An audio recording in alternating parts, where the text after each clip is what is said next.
The Steve Dangle Podcast. Powered by Sports Interaction. Want to bet? SDPP. The Steve Dangle Podcast. With your hosts, Steve Dangle, Adam Wilde, and Jesse Blake. Let's go! You know what? As far as hockey news outside of the actual game being played this weekend, and I say game because there was one, it was one of the quietest weekends I can ever remember. Or was it just normal and the past couple months have been insane? That's a tough one. I think it's because there were no hockey games. There's not a lot of plays to review. Not a lot of, oh my God, I can't believe my stick landed in his face while I was falling down. Oh, stuff. man. It's such a shame how that happens when you do that. Now, this has been scheduled for a while, and I wanted to start with this because I thought you guys would find this was funny. No matter what happened on Saturday night, Dallas ended up winning. Yes. It was a tight game until the third period where Dallas sort of dominated, and we'll talk about it. But the NHL confirmed after the game that no matter what had happened, the Stanley Cup final would have started this coming Saturday, June the 3rd. Oh, Saturdays are important now. Well, yeah. Oh, okay. Yeah, well, because you gotta expose it to as many people as possible. Steve. No, it's just, the team that dominates Saturday night in this country. This country is not important. You didn't ask me. No Saturday You said nights. Saturdays are important. You didn't say in which country. That's fair. Saturdays in Canada, not important. Not compared to the United States. And I get that. Population size is what it is. But yeah, so there would have been no game until Saturday, and I think that would have bugged a lot of fans, except for the fact that it looks like we've got a really fun series. We're getting Game 6 in Dallas tomorrow night. Monday to Saturday is still pretty bad. Well, okay. So this is the only thing I could think was, I remember the Leafs swept the Senators one year, and there was a thought. This is a long time ago. So like 25 years ago. There was a lot in the press at the time of, okay, so that the team they were supposed to play went to Game 6 or Game 7. Okay. Then it was like, well, did the Leafs lose their edge? And I know that people, when Dallas or Vegas emerges from this slap fight of a series that they're having, I know that people are going to say this about Florida. They're going to say, well, I mean, they've been playing intense, hardcore hockey for like 3 months now because they had to squeeze into the playoffs. They had to wait for Pittsburgh to forget how to goaltend, as we all famously look. The Tristan Jarry perfect clip. Oh my God. It's perfect. It's perfection. I want to know, guys, do you think that the Florida Panthers may lose their edge by sitting on the sideline this long? Because it's going to be over a week. Yeah, I don't think they will. What I think the Panthers' biggest challenge is going to be is they're going to be shorthanded when it starts, because they're going to be playing intra-squad scrimmages where they just beat the shit out of each other. Right. Racco Gudis just go Racco Gudis on people. How do you like it? Like Bennett on one team, Gudis on the other. Yeah. Yeah. Just beating the dog shit out of each other. And you'll also be happy to know, because the NHL, for some reason, has decided that this is the schedule they want to have. Usually when you have playoff games, it's every other night, right? Every other night. Okay, so you play the game, and then you get the day to recover, and then you get the next day to think about it, lead up to the game, and then back. Not this time, my friends, because we've got June 3rd, which is a Saturday, June 5th, which is a Monday, and no game till the following Thursday. So it's June 5th, and then June 8th, and then June 10th, 2 days, and then the last three games. Let's say it gets through Game 5, Game 6, and Game 7. Those could happen over a 6-day span. 13th, 16th, 19th, and then the draft, I believe, is like the 21st or 22nd. Sorry. They would... Or 20th. No, draft is 28th. 28th. And then free agency is right after. Yeah. So they would potentially, oh my God, have a Game 5, 2-day break, Game 6, 2-day break, Game 7. Adam, you had your thing off the top a little wrong. What did I have? If Vegas won on Saturday, the Stanley Cup would have started on Wednesday. Is that what they're saying? Yeah. Oh, well, it's not what this article I read said. Yeah, because they lost Game 6, so that the Stanley Cup was pushed to next Saturday. But there was two scenarios that could have played out. It was Wednesday or it was Saturday. It was so yeah, we would have had the Stanley Cup start on Wednesday if they had finished it within 5 games. Question remains: do you think that Florida can still be sharp, Jesse? No. This is the complete opposite of how Florida has gone on this run. They are here at this moment because they've been playing playoff hockey since January. And this is the exact opposite of what they should have been asking for, because they've been on this heater, and it's a lot because they've had to play this intense hockey nonstop. So I'm curious to see how they come back from a possible, 8-day sitting out period. So We'll see how it goes. Adam, I think Jesse's shirt is a rather Vegas Golden Knights shade of gray, don't you? What are you talking about? Dallas could easily take this series, and then I could be rooting for Jake Ottinger in the finals. Nah. There are two goalies. Okay, who are the goalies you love the most in the world ranked? Number one, Ville Husso. 1A and B, Husso and Ottinger. Oh my God. A is Husso for sure. Mm-hmm. So that's 1A and 1B, Jake Ottinger. You ever read the alphabet? Yeah, there's one. A comes before B. They're both 1, but you add the caveat to A and B. That is what we call a participation trophy. What was the point you were trying to make with the goal rankings? Oh. I would just want you to admit. There wasn't a point. I just wanted to know. I honestly just wanted to know who was 3. Oh, that was going somewhere. No. All right. Now Vegas and Dallas squared off. Rank your goalies that support different viewpoints. What? Rank your favorite goalies who despise putting rainbows on their jersey. Oh. Rank them in order. I did leave myself a little vulnerable. Why don't you write a couple chapters about them in your book too? I didn't know. Nobody knew, man. Fuck. Nobody knew. Here's the thing. Ivan Barbashev, who was supposedly originally included in the Toronto Maple Leaf deal with O'Reilly and Achari, because they tried to get the entire line, O'Reilly, Achari, Barbashev. Barbashev has had an unbelievable playoff for the Vegas Golden Knights, and he opened the scoring in the first period. Jack Eichel and Jonathan Marchessault with the assist. Jack Eichel, his 12th assist in the playoffs. I think he's a playoff performer.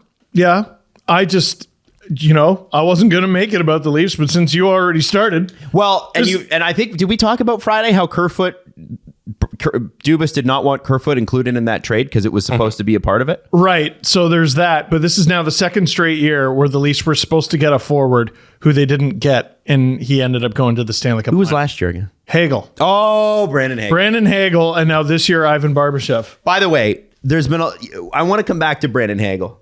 There's been some stuff on Brandon Hagel, and I would like to discuss that. Oh. Yeah. I want to discuss that. Then Mike Babcock favorite Luke Glendening with the tying goal for the Dallas Stars in the first period. Chandler Stevenson opens the scoring 3 minutes into the second. Jason Robertson with his that guy's got the confidence. He's got the magic, man. Whatever it is, he has it. And he didn't.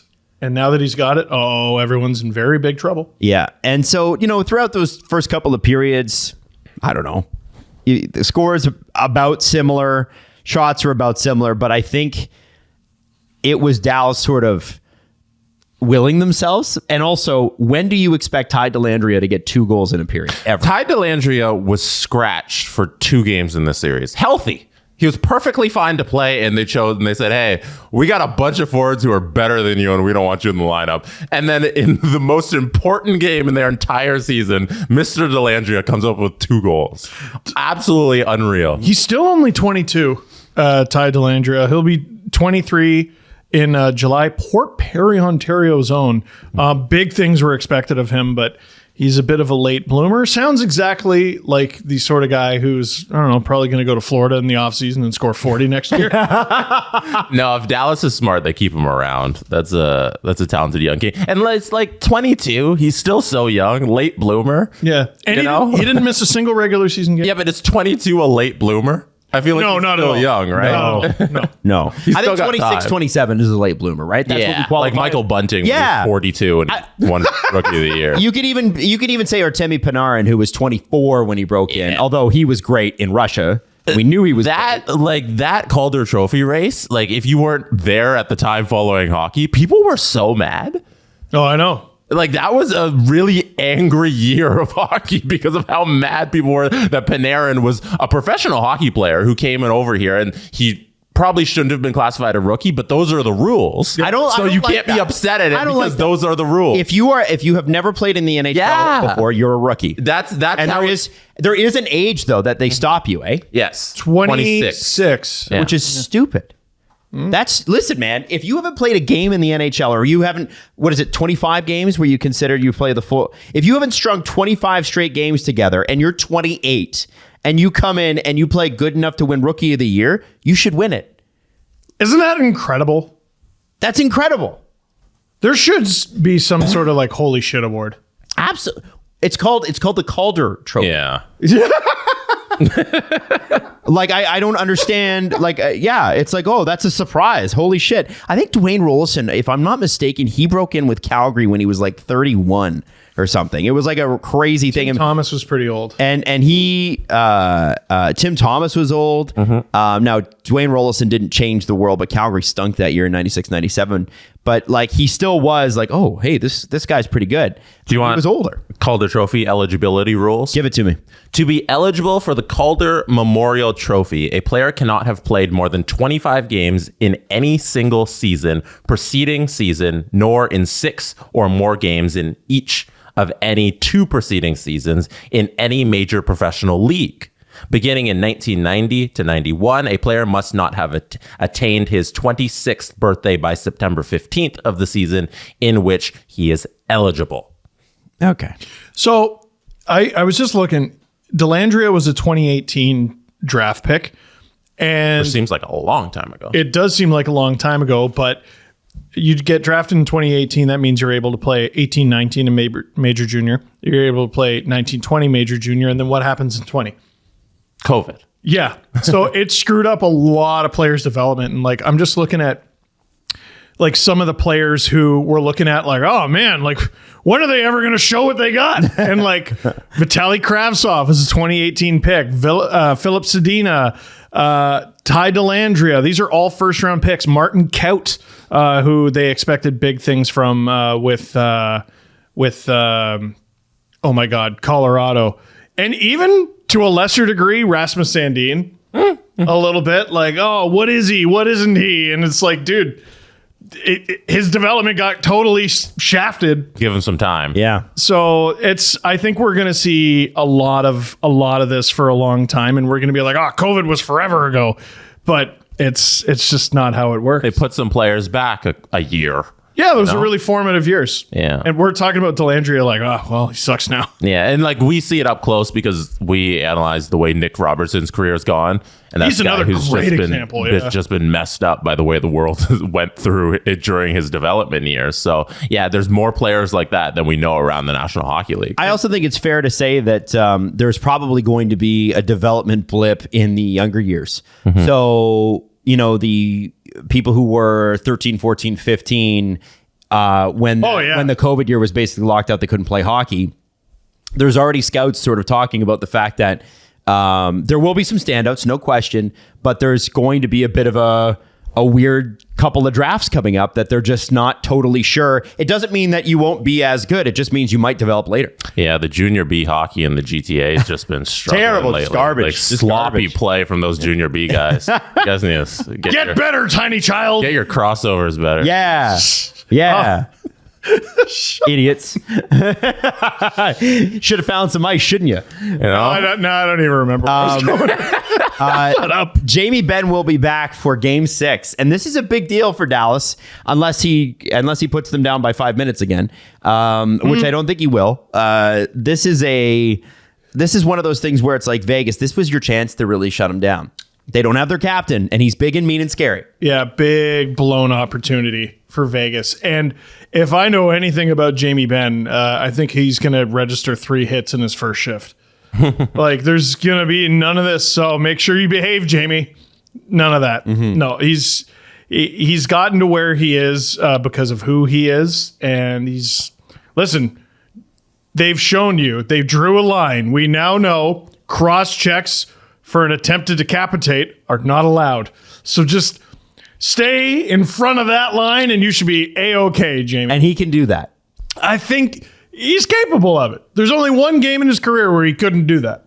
That's true. You know, pretty good percentages on his. The percentages are on his side. Yeah, he only tried to decapitate someone in one game in his career so far, and all the Red Wings fans are screaming at their screen. Yep. 2!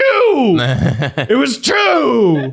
Well, according to the NHL, it's 1. But listen, when you cross-check somebody standing up, though, I think you gotta preface this by when you cross-check by falling down with your full body weight. That's when they draw the line. But you can cross-check people in the playoffs in the head. Can't do it in the regular season, but in the playoffs you can do that. No problem. fine. Regular Happens all the time. season, Look at 2 Ben games. Sherratt's life. His entire career has been made off of that. You and I were going to a very similar place. I'll never forgive the NHL for giving Joel Edmondson a fine for cross-checking Wayne Simmons right in the teeth. Yeah. Right Ridiculous. in the fucking teeth. Shitty league. Okay, so a little bit underrated for Dallas. I think I wouldn't consider this a Conn Smythe candidate by any stretch, but I do think Max Domi has had an unbelievable playoff for them. He's got 13 points. I'm so glad you brought him up because A, nothing came of his hit from behind. Nothing. And B, we continue my favorite thing to keep track of. Ty Domi has a long list of strange celebrity friends. Yeah. Was it Ric Flair and Mike Tyson he was hanging out with in Dallas? And he was, did you see the clip of him very obviously explaining to Mike Tyson why Jamie Benn wasn't playing? Yes. Yeah. In the box, right? He's like, and then he was like, Yeah, he's holding it 2. He got 2. It's like he was explaining it to the camera. He knew they had eyes on him. He's friends with everybody. he is. He's a good. He's quite the character. I've told Best the story friends with before. Mario Lemieux. Yes. So I read his book, Shift Work. Shift Work. And he gives a very unsatisfactory story for why him and Mario Lemieux are best friends. And what is it? One day before a game, he was warming up. I don't remember what team he was on. Let's say New York. It would have been the Rangers. The Penguins were in town, and Lemieux and one of his teammates were like, "Hey, we heard you can get us into China Club," like Nick Kypreos and Mark Messier. And Domi thought they were kidding, and then they were like, "No, like really, like can you help get us in?" And that's how they became best friends. That's it. Wow. They never played together No, they never anywhere. did. They just. Yeah, no, he tells a few stories that end very abruptly. And that's how it happened. Well, like the fan who jumped into the penalty box, fell through the penalty box, and then Ty Domi punched him. Oh, we were going through court proceedings for all this time, and then I was like, I'm just gonna call him, which I don't know if is legal. And he just, I'm just gonna call him, and now we're buds. That's it. And now we're buds. Oh, okay. Yeah, you know what? A lot can be solved if you just get 2 people in the same room together and chat. You can always find common ground. There's only one story that really has a beginning, middle, and end. Actually, no, not even this one. One time the Leafs were on the road in Calgary, and Belfour got too drunk, and he wanted to. They dragged him back to the hotel, and he wanted to go back out to the bar. So Ty Domi knocked him out. Yes. And then the next day, Domi saw Belfour come up to him, and he's like, "Oh no!" And then Belfour went, "Thank you." That's the end of the story. That's all in the book. It's a great book if you like reading 3/4 of a story. That's great. I like that. Somebody who should be considered for the Conn Smythe that is getting no play because Bobrovsky and Tkachuk are rightly sucking up a lot of that oxygen. If they get to the final, Rupe Hintz is going to be 10 goals, 14 assists, 24 points, and according to Kevin Papetti, a 66.9. Hey! Almost nice expected goals for in the playoffs. That's really stupid. That's a dangerous player. Extremely dangerous. And I feel like most people wouldn't even know that much about him. I mean, I accidentally called him French in a video like a month ago. He's not. He's Finnish. You could see they both start with F. That's the same. But I feel like unless you are a fan of a team in that division or you play a lot of fantasy hockey, like there's a really good chance you wouldn't know about this player. Like he doesn't suck up the star power conversation. Like how many players down in terms of relevance is he on the Dallas Stars? Like in terms of, we're going to do a TNT panel about this and it's the beginning of the season. We're going to talk about Jason Robertson. We're going to talk about Miro Heiskanen. And there's another kind of underrated player. We're going to talk about Jake Ottinger. We're going to talk about Jamie Benn and Tyler Seguin because of their contract, I guess. You got to go a ways down to hit Roope Hintz. And he's been amazing. And he's absolutely stellar. But he's been great for a while, and I think Dallas Stars fans are like, hey, we've been here. We know this. But I think what it is that, again, you're right. I think there's a little bit of a fixation on Ben and Seguin always. But if you look at their run a couple of years ago, he still had 13 points back then. And, I know. He hasn't been in the NHL that long. I know. But 24 points in 18 games is pretty good. But even that run, it was like Anton Hudobin, because isn't this silly? And Miro Heiskanen, because he put up 1 million points and played 45 minutes a night. Right. And even still, he's just so many players down from, let's talk about this guy. It's the number one center on a team that's 2 games away from the final. What do you want to see happen tomorrow night, guys? The NHL to reinstate the Leafs and say you're allowed to compete for the cup. No, you don't. That'd be interesting. No, it would be. It would be crazy. Yeah, you know what? We listened to the Steve Dangle podcast and we were like, And they were what? right. We got a lot of calls wrong, so you guys can get back in. The fifth team. Yeah, you know what? He does have a point when he said Florida scored 2 series-winning goals that shouldn't count out of 3. Are they bringing back Carolina? No, So he it's not doesn't 5 like teams. them. Oh, okay. No, he doesn't like them. We're bringing. So now it's 4 teams. Yeah, Okay. that's it. Okay. That's the way. Do they play Florida? Yeah, it's the conference final. Of course, there's 4 teams. What's wrong with you? No, they get a bye. They get a bye. Anyway, I already said I either wanted to see Vegas sweep or Dallas to win in 7. Right. No in between. Go Stars. Jesse, what do you want to see? It's interesting we had the conversation about young players because Jake Ottinger, who's only 24, this is his second full season as an NHL starter and last season's first ever postseason run. He has some really crazy numbers in elimination games already. It's a 5-game sample size. The Athletic had this. Game 6 versus the Flames, 36 of 38 shots, 947 save percentage. Game 7 versus the Flames, 64 of 67. Seattle Kraken this year, 22 of 23. Game 4 versus the Knights, 37 of 39. Game 5 versus the Knights, 27 of 29.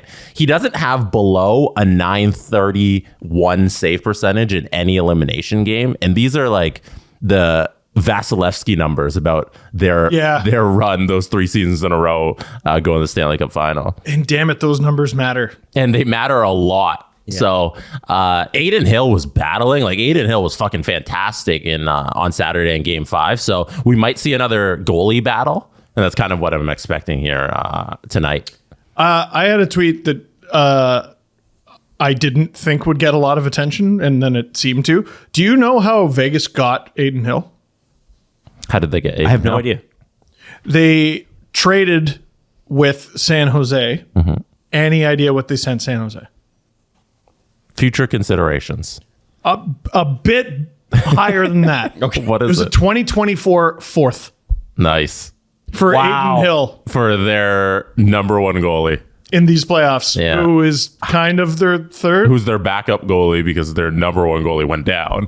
Yeah. No, I think he was their backup most of the season. Yeah. Well, Logan Thompson was their starter. Well, exactly. Logan then Thompson has been out for a while. He's been out, and then Brossois took it, and then Brossois went down, and then Aiden Hill took it, and Aiden Hill's been the best out of all of them. They were so unsure about their goaltending heading into these playoffs, they acquired Jonathan Quick. Yep. Who's just been hanging out. Quick, I think him hoisting the cup is going to be the funniest Does thing. he get he get a ring? I would think so. I Because he's been dressed as the backup for playoff games. Then yeah, of course. He's been the backup on the bench Okay. for at least, they wouldn't leave him off. right. That'd be silly. He played 10 regular season games as a starter. Yeah. Or something And like that if he- after the post. But he played with LA. Is it just games in the league or games for that team? That's what I've always wondered. I feel like we've had this conversation a million times. I'm sure we have. None of us ever remember it. We do this every. It's also like a boring stat thing to remember. Of all the things I have to remember, that's not going to be high on my list. I think it's half the regular season and or half the Stanley Cup playoffs and or one Stanley Cup final game. Okay. That's it. But you can also you can put extra players on the cup. Right. And I'm sure Vegas would do that. Unless they wouldn't, which is hilarious. No, they would. I think they might. They would. So what is it, Jess? What do we have?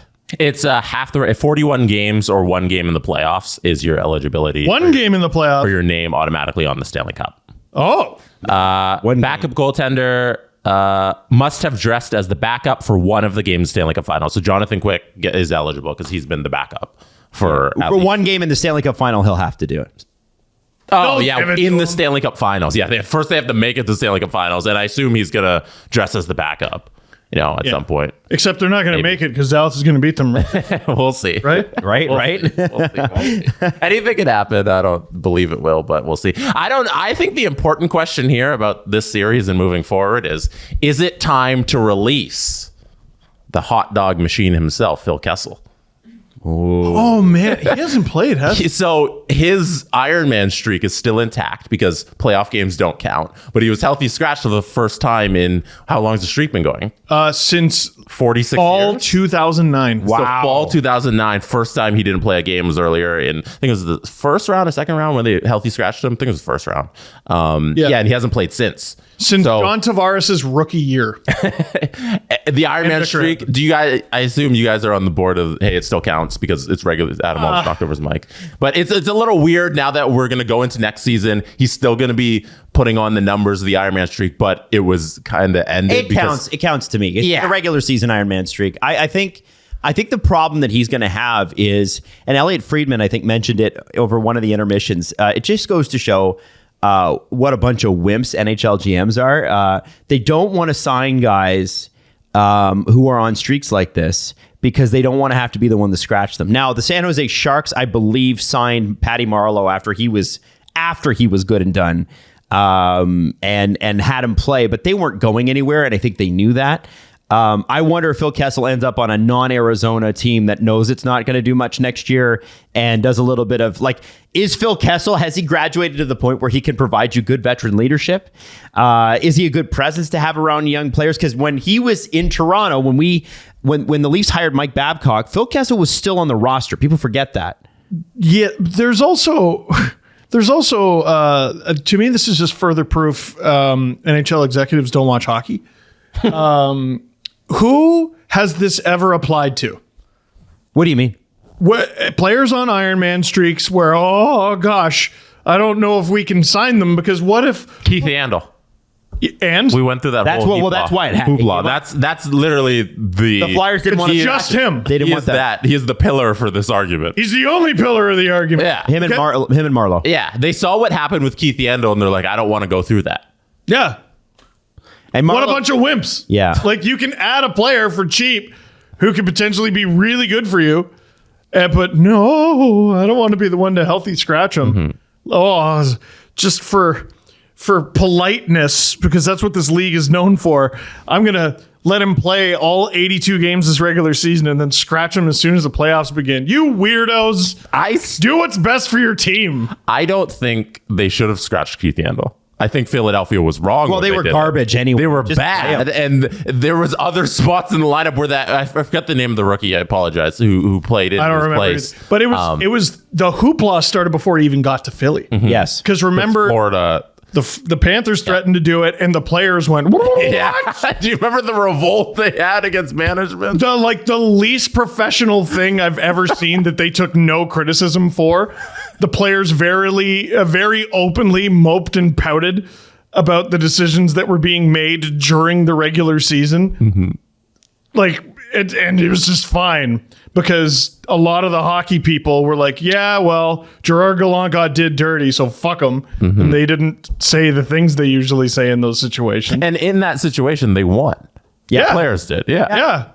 And so all the other wimps in charge said, I don't want a mutiny on my hands. I get you're patting Philly on the back for doing that to him? No. For making the decision for the team? No, because they waited so long to do it. There was 5 games left in the season or whatever. No, it's more about the unwillingness to sign those guys. Like we're talking like a September decision, right? Like I thought it was a little stupid of Philly to be like, you can play. Okay, you're done. Mm-hmm. But another reason why Philly made that decision is, Keith, Kessel's going to break your record in like 2 weeks. Yes. Just sit. Yeah. Like everyone is going to forget that context historically. Do not forget it. For Keith, in his mind, I assume he's trying to win that against Kessel. So he's like, the further I push this, there's a chance Kessel gets injured. Right? Because that's how these NHL guys, they all look at it as these streaks should come to an end through injury, not through healthy scratches. That's why we're afraid to sign guys. That's why we play them nonstop, even though they don't deserve a spot in the lineup, is because injury should take them out. So the longer Keith pushes this streak, the more chances he gets that Kessel gets some sort of fluke injury. That's true. You know, so in his mind, it's not like, oh, Kessel's going to beat me in a week once I stop. It's no, every time I play, that's another game Kessel might twist an ankle. Yeah, well, he had to get scratched for a player whose name we've already forgotten. So, well, might be a good player. Anyways, I was kidding about bringing Kessel back to the lineup. I just thought it was fascinating that I'm not. He's it's an underrated story that he's just been sitting in the press box, but his Ironman streak's still going on for the regular season. I'm curious about where he ends up next year. I really am. I think there's a decision there. Back in there, I think he hated Arizona. Remember, he moved. He went over to Vegas, and he had that article about how much he hated Arizona. He would never go back. Yeah, you're right. No, I don't think he despised his time. He might just retire. Honestly, you think so? Maybe. So he had, and this is the thing. Phil Kessel is a career playoff performer. He's got 83 points in 100 games. He had 36 points this year. He is a good player. That's usable. 14 goals. It's usable. He had 14 goals. 14. Remember the CJ story where I he do. said hammer the over? It was 16. Oh, Do it. He didn't do it. He has played 4 games in these playoffs. I just wanted to check that because I wanted to make sure that he did in fact get into the. Yeah, he was in the series versus Winnipeg. Oh, and he had 2 assists. Yeah, he was in that. Come on. All right, you know what? What's up points? Let's check in with Dave. Let's see the odds for the next game and a little update on the Conn Smythe odds. We'll do that now, and then we're coming back with some Leaf stuff. You can bet that with David Bastel. Brought to you by Sports Interaction. Get in the action and make a play. 19 plus. Please play responsibly. All right, Dave. Well, could we have a reverse sweep on our hands? I mean, that's the question. We thought potentially that we'd get a double sweep, and now Dallas has won 2 games without Jamie Benn. It makes you wonder, should they scratch him for the 3rd game? Yeah, that's what really smart teams do. That's right. Now they are going back to Dallas for game 6, and a lot of people are saying, well, now it's the momentum's on Dallas's side. Where do you guys have them in terms of odds? What's the betting favorite? Well, according to the odds, slight favorites are the Dallas Stars to force this to a game 7. So a 181 for the Dallas Stars to win on the money line, guys. Vegas is about a 202. And yeah, it's, you know what? I came on this show a couple days ago and said, Dallas was finished. Sure looks that way. It certainly looked like it, right? I mean, Jamie Benn already kind of packed his bags, and I almost thought that suspension was going to carry over for next season, but not the case. Not the case. Now, I mean, the series winner prop I love on this one because, guys, do you think Dallas wins this series? You know what? I'm starting to believe a little. Jesse, I already know your answer. Oh, no, there's no way. Yeah. So, Dave, what do you give the odds if you want to bet on Dallas to win? What is it? Yep. Right now, it's funny you say that because that was my next point here. Dallas right now is paying a 3.81. So if you're at little bit interested in the Dallas Stars, now's the time to bet on, because if the Dallas Stars win tonight, goes to game 7, those odds are going to be cut in almost half. Wow. So if you believe, this is the time to cash in on your beliefs. But because if you sit there and go, I'm going to bet on them tomorrow, you're not going to get remotely close to the odds that you're getting at this time right now. Also something else to throw out there. So Dallas to win the series is a 3.81. Dallas to win 4 games to 3 is paying about the same. Vegas to win 4-3 is paying a 339. So if you think this is going to be a game 7, Oh boy. and you're thinking still Vegas wins because they're back at home, everything's going to be great, now's the time, because those odds just get sliced, right, guys? All right. So what do you think, Steve? Where are you at on Leafs and 9? Leafs and 9. I will. Let's put it down. And Come Leafs on that. 9. I'll ask for that. Yep. I just Vegas is a team that we've seen over the last few years dominate and also lose their cool. And I could see all the pressures on them, and they'll have the added distraction of wanting to go at Jamie Benn, and he's gonna make it so that you can't ignore him. Oh, I could definitely see Dallas forcing this to 7. Almost at 6. They already did that. Yeah. Dave, we're going to save the Conn Smythe stuff for Wednesday because we were going to get into it, but Rope hint. don't you feel like it's all going to change by then, or should we quickly go over I the want to numbers? talk about the most disrespected Conn Smythe run in Matthew Tkachuk ever. Okay. All right. All right. Well, let's talk about it then. Now, Okay. Dave, what do you have Matthew Tkachuk at? Number two. And- Obviously, Jess has him at number 1. We have him at number 2. Huge value on Matthew Tkachuk. He's paying a 4.27. Goalie Bob is paying a 3.05.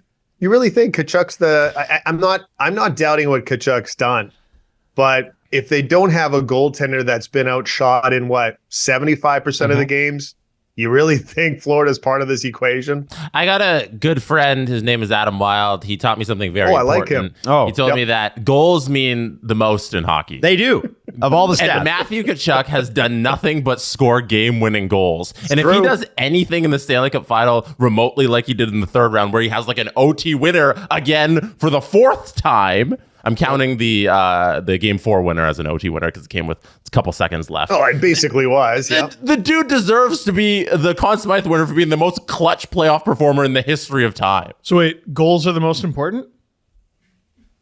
Yes. Bobrovsky prevents all the goals. So That's true. He had an over 960 save percentage. You can't in the win a conference game finals. 0-0 in the playoffs. That's right.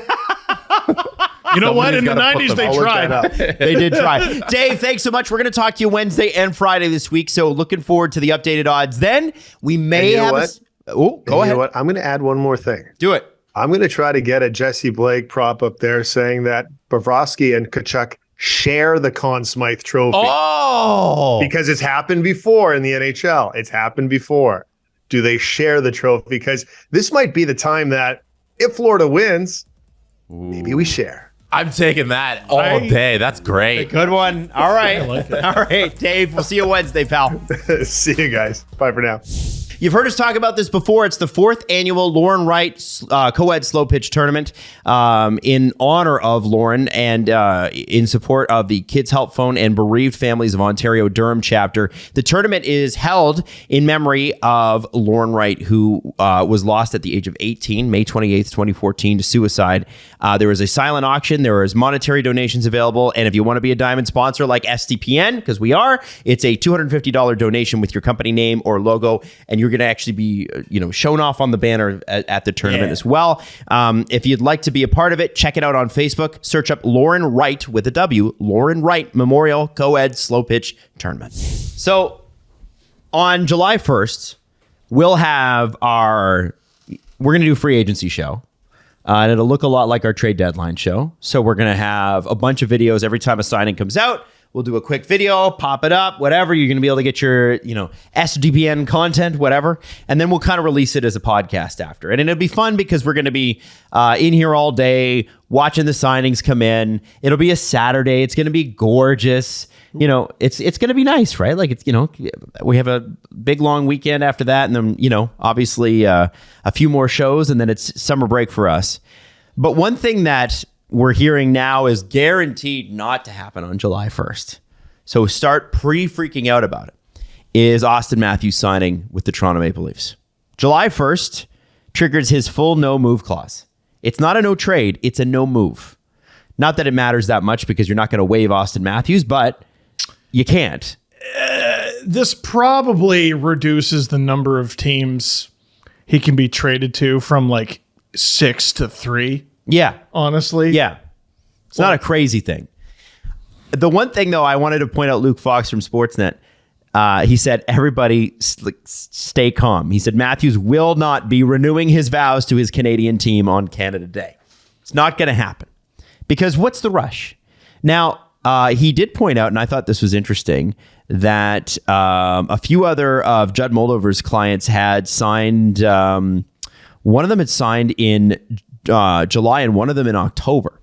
And I think it's sort of like it gets done. So yeah, Zach Rowinski was on July 29th. Roman Josi was on October 29th. So it will happen at probably some point. And it'll be 5 years, 4 or 5 years, and it'll be something. What I would ask any of the anxious Leaf fans is, would you? Do you know what this team's going to look like next year at all? Wouldn't you have an enormous number of questions if you were Auston Matthews, who you finally got a taste? You saw his reaction on the bench when they finally won that series against Tampa. Oh! And he got a taste of winning a series, one, and that's the bar for success of this organization right now. They fired the GM who was talking to your agent for months and months on end.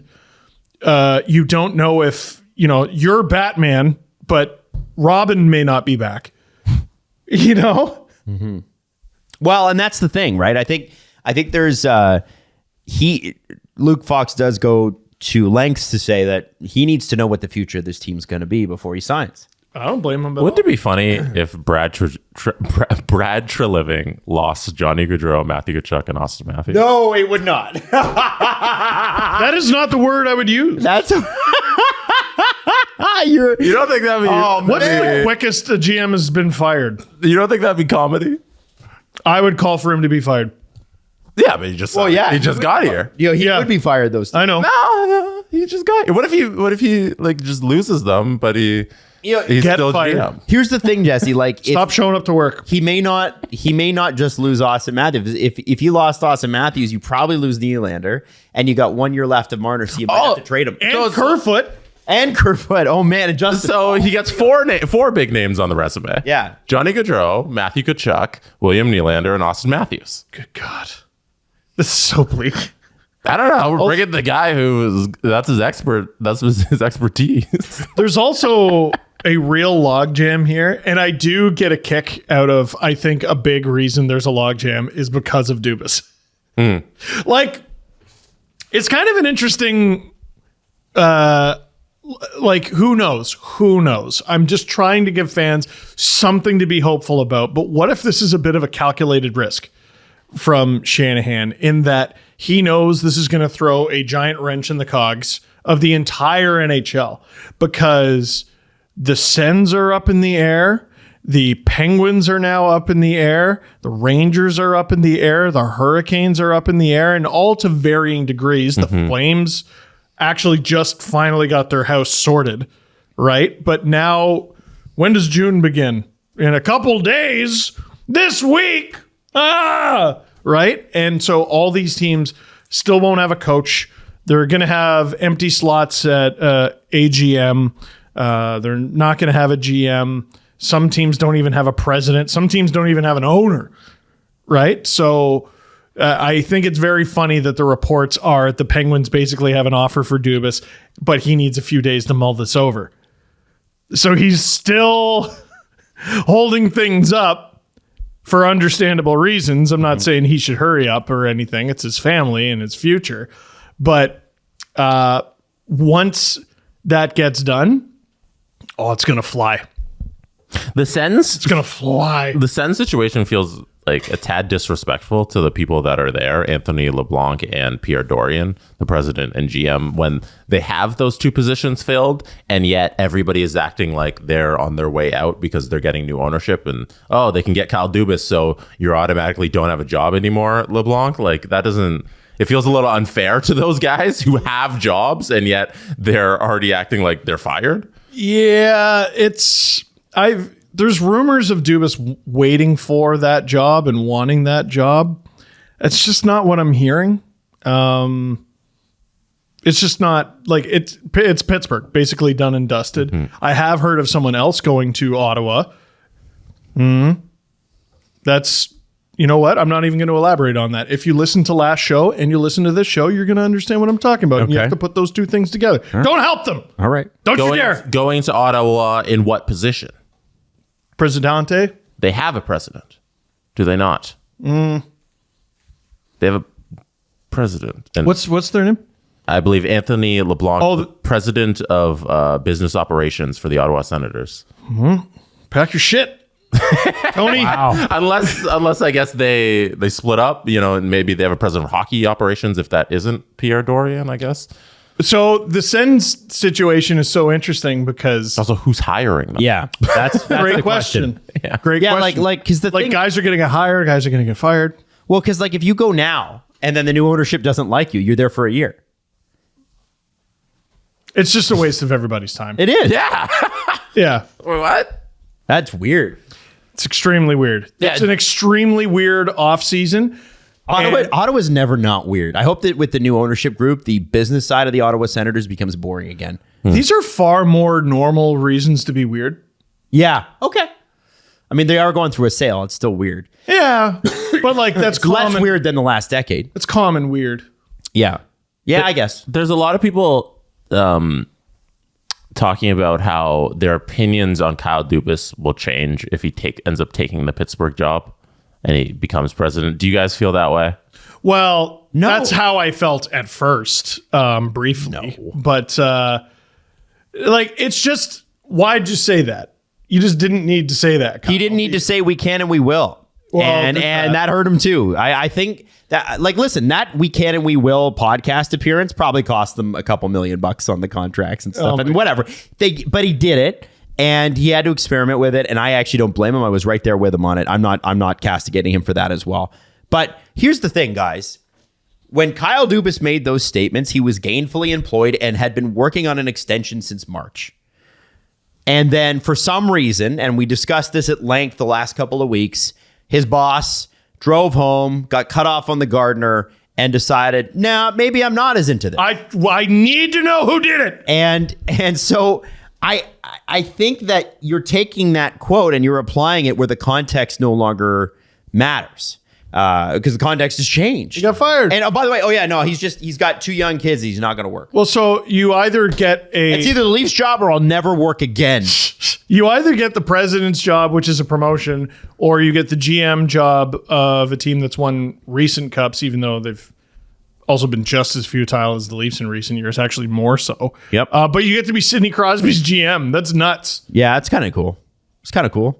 Just talking to Sid about hockey. Call him up. you What's know. up, Gino? What's up, Sid? Let's chat. Go to Cole Harbour. I do wonder, though, I wonder about Kyle Dubas in that situation, like what that Pittsburgh situation will look like, because to get better, it does seem like they're going to have to get worse first. And they're going to like, you can do a quick retool in the NHL. Just because you haven't seen a lot of GMs do it, it's mostly because they're stupid. You can do it. Doug Armstrong is pulling it off right now in St. Louis. It can be done. And St. Louis is going to be a powerhouse again as soon as they can drop their goalie. They need a new goalie, and they're gonna turn this thing around really, really quick. But with Dubas, I do feel like you got, first off, the Jeff Carter extension fucking sucks. It's gonna take a year to get out of that. I don't know how to make that team better. You're gonna have to move on from one of the big 3, You're gonna have to, and it's not Sid. you're gonna have to take you're gonna have to nail it on every cheap free agent and rookie. And who's good at that? Cow. He's been pretty good at nailing it on every free agent and rookie that is like cheap. It's true. It is, yeah. That's what he's had to do. He was born this way, man. Like he has not been able to make a marquee signing since TJ Brody? Maybe Spezza comes out of retirement. Maybe. I'm sure there'll be some sort of Play with agreement Jeff there. Carter on an all pre-04 lockout line. Do it. It's just sluggish. Yeah. But I think Trade it GM. will be fascinating to see how he handles that Pittsburgh not tear down retool. I think They can't go back like they did. They cannot go back into the season like they did. I'm also surprised how because we're all bored.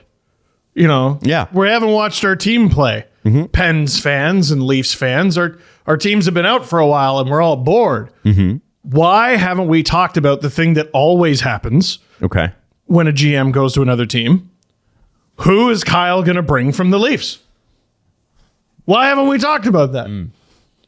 What prize pony? How is Kerfoot going to look on Crosby's wing? Probably amazing.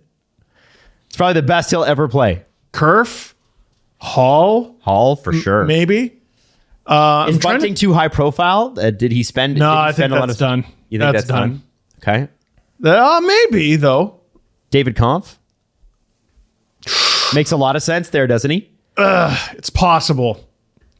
It's possible. I'm just trying to think of like Matt Murray. Maybe reuniting Zach Aston Reese with the Penguins. Oh yeah, I would say Matt Murray with the Penguins. That's why I said his name. Yeah, you get it for $2 million. Too good to be true. No, too good to be true. Like, who are guys on the Marlies he has a weird attachment to? I'm trying to Alex think of- Steves. Yeah, no, I like idea. Alex Steves. Me too. We have Jason Spezza's the name. That's going to go with I him wonder wherever he goes. If Pridham doesn't get this job, which it sounds like he's not going to, do you not think Kyle calls him and goes, "Hey, Brandon, why don't you just come to Pittsburgh?" It might happen, man. Might happen. I don't think he'd be able to move for a lateral move. I think for something, aren't there rules in the NHL where you got to be moving upwards? I let don't out your know. contract I don't like know that. about the rule, but like, yeah, like if Pittsburgh wants to interview me, for the GM job, no, for the same job I have here. Yeah. Oh, fuck you. That's just no. Yeah, no, the Leafs wouldn't allow that. If whenever his contract ends, and I don't know when that is, if he wants to walk, he can do that. But otherwise, no. For the Pittsburgh Penguins roster, is there a record for the amount of 35-year-old plus players that have ever been on a team together? Because Pittsburgh might have broken that record last year It's when called they had most teams Adam and I grew up watching. Yeah, that's true. They had Sidney Crosby. Let's say post lockout. Okay. Sidney Crosby, who's 35, Malkin, who's 36, Bonino, who's 35, Is he? Jeff Petrie, who's 35, Chris Letang, who's 36. Wow. What about Malkin? Wow. Oh, you I said Malkin. Yeah, my bad. What about Crosby? What about Petrie? you have What about Letang? What about Bonino? Bonino is What a dumbass. I didn't realize Bonino was that old. Me neither. I had no. Man, 35. God, Yeah. we're getting old. It's I crazy. found Kessel's landing spot.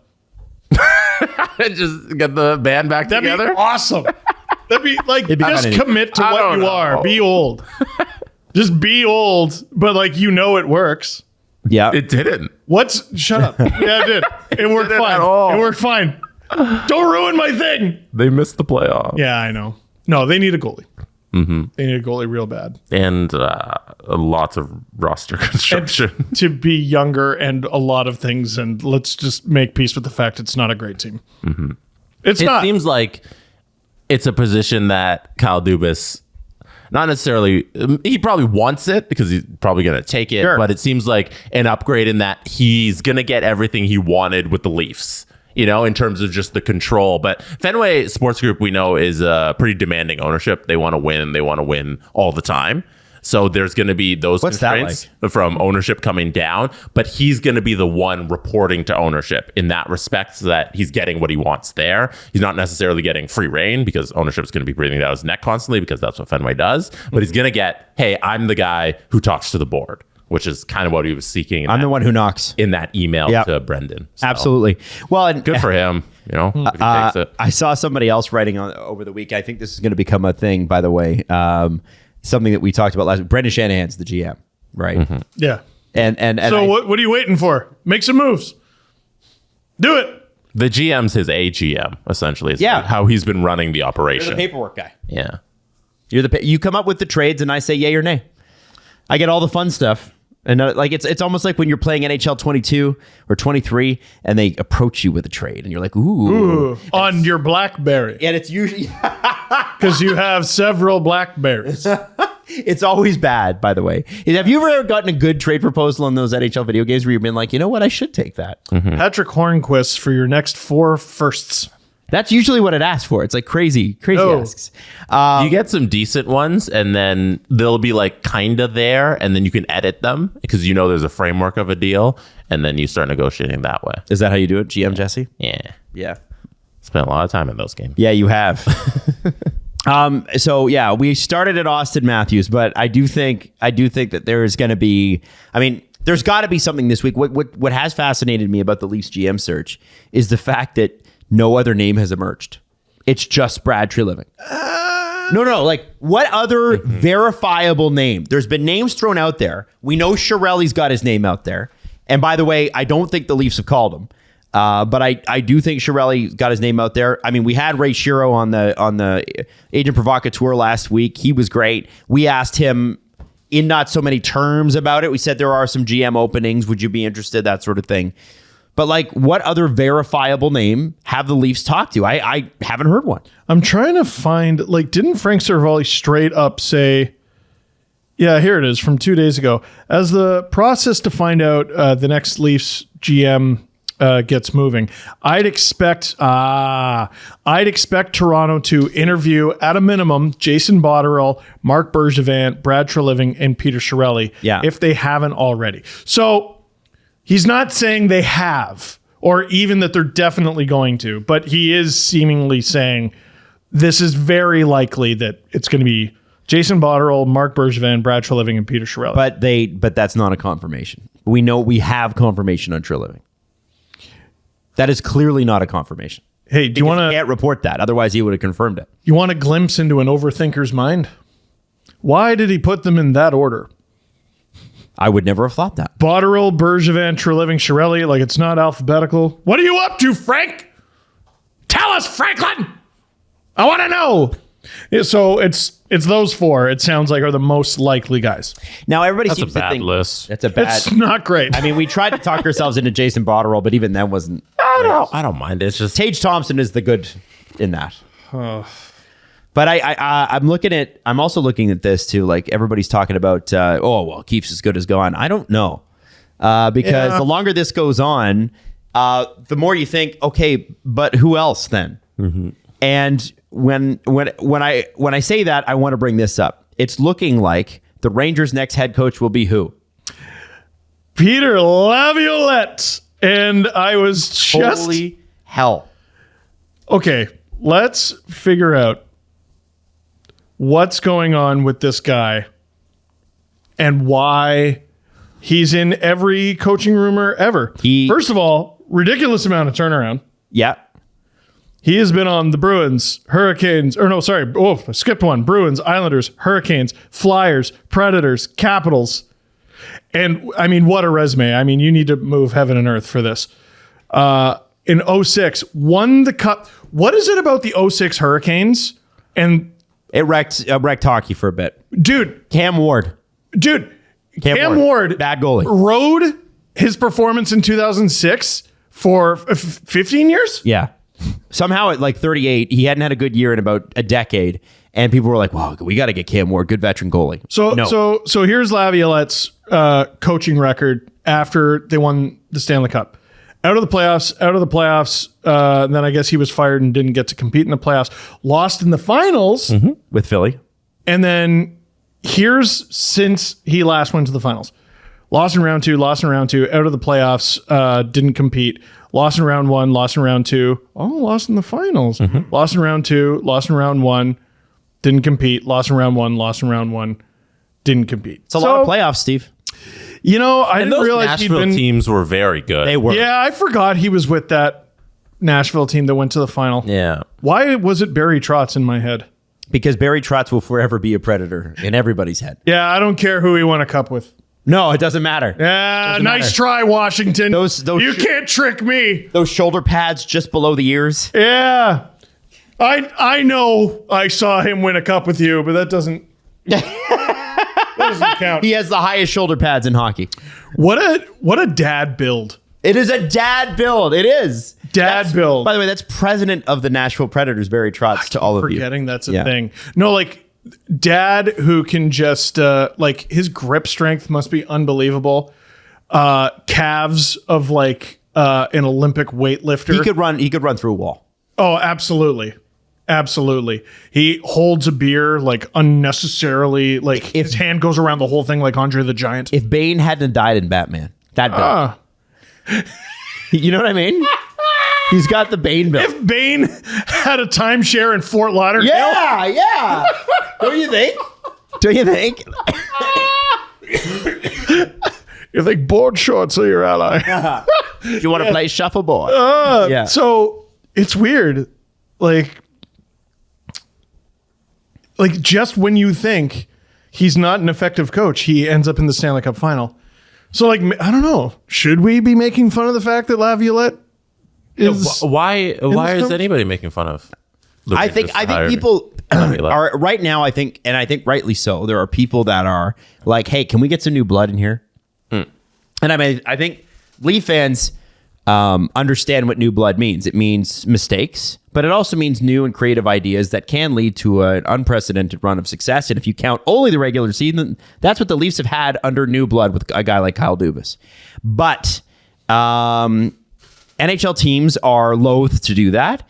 And I think we look at Peter Laviolette and we don't look at his record. We look at, well, he was recently fired. It's time to move on. Well, this is a guy that actually has a pretty good record. Although I seem to remember some sort of thing about certain coaches, they get a little bit older and they can't connect to younger generations anymore.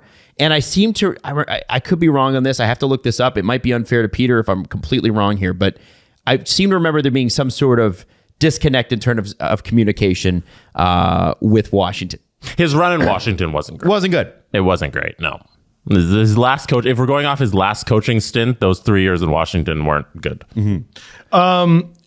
I think we're not turning over every stone.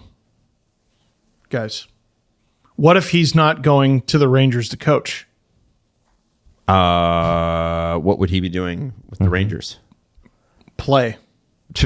Gladys, Peter Laviolette. Why? The only NHL team he ever played for, 12 games in the 88-89 season. Wow, the year of our birth. The year of our birth. The year of our Lord, Steve Dangle. Was he only played for the New York Rangers. Okay. 12 games, 0 goals, 0 assists, 0 points. But he was a +2 with Did he get any penalty 6 minutes? penalty minutes. Yes. Yeah. I would have gone with Andrew Burnett for the Rangers. No. We're not done. Oh, sorry. He needs to get a point. He played in the NHL, but he never got a point. They have to sign him to play wing. He was +2. He had 6 PIMs No, positive impact out there. 6 PIMs. and a +2. 6 PIMs in 12 games in the 80s. He probably was nominated for the Lady Byng. Also, his picture, unreal. That's a great, that's an all-time basically hockey the same. picture. He's aged really well. And he might have been the only person in the 80s without long hair, yeah. especially in hockey. Yeah. Ahead of his time. Really. Clark Kent. Adam Wilde, little curly there. A little bit of a tendril. Is that what it's called? They're called tendrils. I don't know why. But yeah, no, Jesse's right. And you know what, Jesse? You bring up an interesting point with Andrew Burnett. All-Star, I think, did he win the Jack Adams? Did Andrew Burnett win the Jack? I don't think he did, but Andrew Burnett. yeah. But they were the best team in the league. They lost in the second round. He was fired and then never hired last year. Mm-hmm. Very odd. Odd. It's weird to me that the Panthers seem to basically confirm with Burnett. We never liked you anyway. No, he's in he's New assistant. Jersey. He's Yeah. an assistant in New Jersey, Andrew Burnett right now. Yeah. It's a good run. Yeah. Good for him. There's a bunch And of there's a- assistant coaches where I'm like, what are you doing? There's a team that's fantastically coached, and he's been a part of that staff. And Couldn't be him, though. the dude won a President's Trophy. He Can't be looked him. really good as a head coach. I don't know. He's done a great job. He seems to be he should be a good candidate for any openings. Nobody seems to believe it, eh? It's at a certain point, he was the coach that did coach the Florida Panthers to that kind of success. Giving him a shot would make sense. And in such a difficult situation. Yeah. That's a really difficult situation. Like, the other coach was brand new, got to establish himself in training camp and everything. And unless I'm counting wrong, Joel Quenneville got to do 7 games with the Panthers before, guess what? You're not the head coach anymore. And hi, Andrew Burnett. I know you were the assistant coach, but you're the head coach now. His record was 51-18. Oh, sorry, 51-18-6. That's stupid. That's stupidity. I mean, he won a round. You won a round. Hey, man, in Toronto, that statue. Like, they underachieved in the playoffs, but they grossly overachieved in the playoffs. And I wonder how much of the Panthers' current success is from what they learned last year. Like, again, like, I don't know. I'm fascinated to see if Florida ends up winning, because the conversation around the Florida Panthers is already breaking brains. Like, how are they here? Why are they here? Are they a team that other teams should try to emulate at all, even though they spent less than 30% of the season in a playoff spot? If it's December and you're in 10th or 11th in the Eastern Conference, should you go for it because you never know? Or do you sit back and you try and rebuild? Like, who knows? Like, the people have brought up the 2012 Kings. There's no comparison. The 2012 Kings were not in a playoff spot, if I remember correct, got Jeff Carter. And the moment they got Jeff Carter, all the counting stats, all the underlying numbers, everything with that team improved, and they ran over the playoffs. The Panthers didn't do anything. Yeah. The Panthers didn't do They anything. literally made no trade deadline moves. And then backed into the playoffs because friggin' the Penguins choked. And but I admire hockey. I have too much reverence for hockey to look at the Panthers and just go, yeah, well, they got a hot goalie. It's more than that. It always is. I think it has to be. It's disrespectful to the Panthers. It's disrespectful to the sport. They got a hot goalie. It's Sergei Bobrovsky, beginning, middle, and end. I mean, he is a good chunk of it, though. I mean, yeah, but he's allowed, though. You know who I like saying that about in terms of their cup run and how they got there? Who? The St. Louis Blues. The St. Louis Blues were in last place in the NHL, if I'm correct. Yes, they were in January. In early January, the year they won the cup, and then Jordan Binnington came in, and hot goalie got them to the playoffs. And once they're in, it was that was an unreal team. Like, there's so many stars that came out of that, and are still there and have gone on. But like, Binnington carried that team to the playoffs. But it wasn't a flash that began not even at the beginning of the playoffs. Game 5 of the playoffs. We're forgetting the Panthers started by looking exactly the way we expected them to. Yeah. Oh, they're going to die. And then they won 3 straight over Boston. They beat the Leafs in 5. They swept the Hurricanes. And now I just have a mental block picturing them losing. All of a sudden, it took a month. It took a month for that to happen. Mm-hmm. They were down in the 3-1 game versus Boston. Were they? Yeah, I believe there was one point where they were trailing in that game. Oh my God. No, we're looking this up. Game 5, triple check. Boston, Florida. Oh my God. Jesse, you make me sick. Oh my God, they won in overtime? Yeah, it was an OT game. Boston had... No. I don't have the... Bruins fans, I'm so sorry for turning the knife. But also, get wrecked. Game's 3-3 in overtime. You're down 3-1 to the Boston Bruins, the greatest regular season team of all time. And you come back and you win that, and you're on this magical run. That's crazy. The puck bounces a different way if they just play Swayman instead of an injured Allmark. Who knows what happens? You know, like, there's so many little things that could have gone a million different ways. We could have had our hearts broken by Boston instead. Yeah. Oh, definitely. That would have been better. We wouldn't be recording right now. I'd still be in therapy. What are you looking at? I'm trying to find game 5. Oh. Like, I just want to see the breakdown. The game log? Yeah, I just want to walk. Here we go. Nope, never mind. Fuck. I'm so old. I hate this. Anyway, doesn't matter. Get wrecked. You lost. There's no comparison. These Panthers to the 2012 Kings. There isn't. But that's what's been fun about it, right? It's fun to watch this. It's incredibly fun to watch.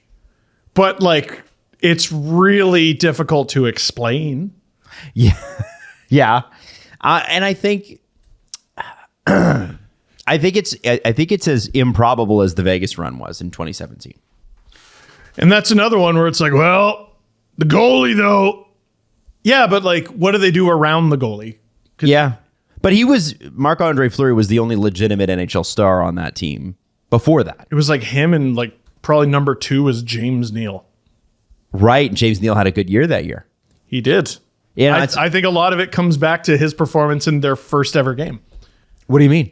Because I don't remember who they played. Was it Dallas? They were getting killed. They were getting outshot 1 billion to like 14. Playoffs or No, regular season. And Fleury made all the stops except for one. And James Neal scored both their goals. They won 2-1.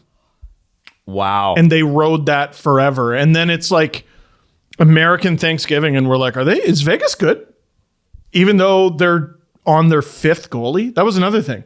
It was Fleury was carrying them. Mm-hmm. And then it was Malcolm Subban. Mm-hmm. And they were still winning. And then it was Oscar Dansk. And then... Wasn't it Garrett Sparks for a bit too, or no? No, that was a couple seasons later. And then it was Maxime Lagacé.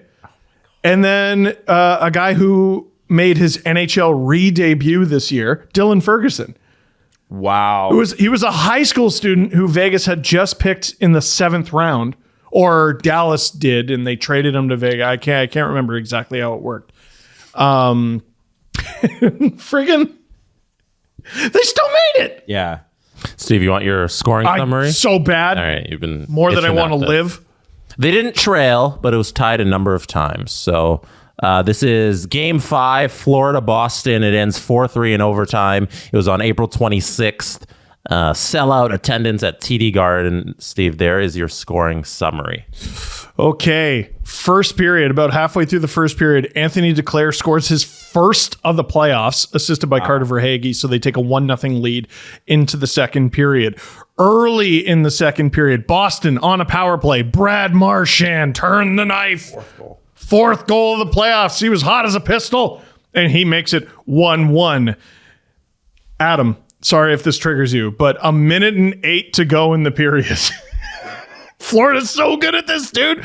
Sam Bennett from Verhaeghe again, and Nick Cousins with his 3rd of the playoffs gives the Panthers the lead heading into intermission once again. Third period begins. Early power play for Boston again. Patrice Bergeron with his 1st of the playoffs. I believe this was his first game of the playoffs, assisted from Marchand and McAvoy. The Bruins power play is cooking, and it's a tie game 2-2. A minute later, though, less than, Florida gets a power play of their own, and they make quick work of it. Sam Reinhart with a 2nd of the playoffs from Tkachuk and Barkov. They retake the lead. Before we even hit the halfway mark of the 3rd period, Taylor Hall, with his 5th goal in as many games from Brandon Carlo and Charlie Coyle, ties it. No more goals. We head to overtime. And actually, I'm skipping over a very important part. Florida, late in the 3rd period, with a bench minor for too many men, they kill it off. And now we head to overtime in 6 minutes in. Matthew Tkachuk with his 3rd of the playoffs. Verhaeghe again with the assist, his 3rd of the game. And the Florida Panthers are heading to take on the Toronto Maple Leafs, where fans in Maple Leaf Square said, we want Florida and nothing else. That didn't happen directly after this. They had to go on and win 2 more games. Oh, yeah, you're right. Yes. That's messed up. That penalty kill at 16:25 of the 3rd period might be the most important penalty kill in Florida Panthers history. Wow. It saved their season. They would have lost in 5, and we'd be talking about blowing that team up. Yep. We'd be talking about Bill Zito stinks. Those are the margins we're playing with. That's why the playoffs are so compelling, though, right? Like, that's why it's so... When we were doing Leaf games, we're going through them like piece by piece by piece, because it does come down to that sometimes. What happened in Game 6? You want me to do the Game 6 game log? Yeah, fuck yeah. We just go. Fuck yeah. I don't give a shit. You want to see how close they were to not being in the Stanley Cup final, because every single game was an elimination game, and they got to this moment through this unbelievable run. It was a 7-5 victory in Game 6. Jesus! And this game was a dogfight. Yeah, Slobber that knocker. period When Oh my all God. those goals back and forth. I remember that game. It was unreal. First period, Montour on the power play, Bertuzzi on the power play, Kachuk at even strength. It's 2-1 Florida heading into the second. The Bruins tie it up at the beginning of the second with Pasta scoring. Barkov gave the Panthers the lead back with his first in 6 games. Matthews does that. We run him out of the city. So Go ahead. yeah. Florida takes the 3-2 lead into the third. 91 seconds into the third, the Bruins tie it. Tyler Bertuzzi.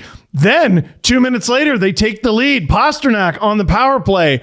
Zach Dolpe, the fourth liner, less than 4 minutes later, with his first of the playoffs, ties it up again. Jake DeBrusk with a shorthanded goal over halfway through. With less than 10 minutes left in the third period of Game 6, Florida trailed. Again.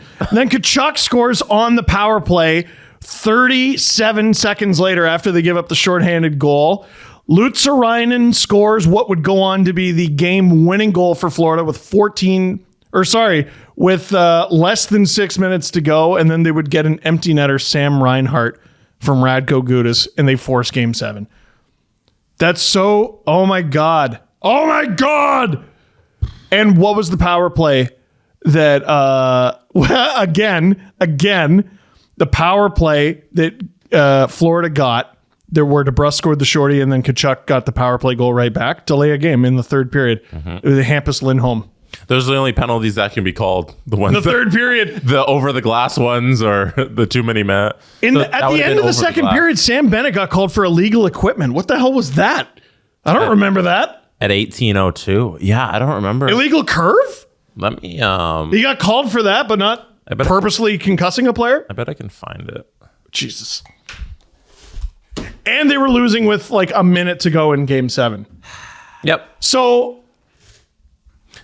like, what if we can appreciate this as sports fans and how absolutely clutch this Panthers team is? Like, we're talking about you got like a woolly mammoth body and cockroach DNA. Like, you just cannot be killed. And you're also a battering ram. Yep. You just cannot be friggin' killed. These guys are Wolverining their way through the Stanley Cup playoffs. And what if it's just something no NHL GM should try to replicate ever again? Well, I don't think you can plan for this. I really don't. No, just like, listen, there are very important things to focus on. You need a goalie. You need structure. You need some decent defense. You need some guys who can score goals and back check. You need dogs. Dogs. It's hard to quantify, but the Cats are the biggest dogs in these playoffs. It's impossible to quantify. I don't know how you replicate it. It's not maybe the most important thing. There are other important things that you can control. The Cats are the biggest dogs in these playoffs, and they're the biggest dogs that we've seen in recent memory. They want it more than you by when they wake up in the morning. That's what they want. They wake up when they open their eyes, the first words they mutter is "fuck them," and they wake up and think "fuck you." Don't forget Game 7, where the Boston Bruins were up 3-2. Oh, And the Florida Panthers trailed with 1 minute to go. And Brandon Montour scored with an empty net. with a stinky butthole goal. That goal stinks. That's how you score. That goal When it's sucked. Game 7 and there's a minute to go and you're down a goal and you just save your season. Boo and fart. That goal sucked. Yeah. That was the Allmark misplays behind the net goal, right? Yes. No, that was the OT winner. No, Swayman was in the. Oh, sorry. Swayman OT winner is he mishandled. It was a. That was a regular season one, wasn't it? No, that's the OT winner. If I'm pretty sure, maybe I missed. No, there was a regular season.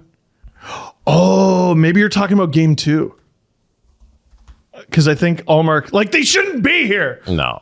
We're just writing a maybe I'm thesis, thinking of Allmark. and we haven't made it out of the first round part of the Panthers shouldn't be here.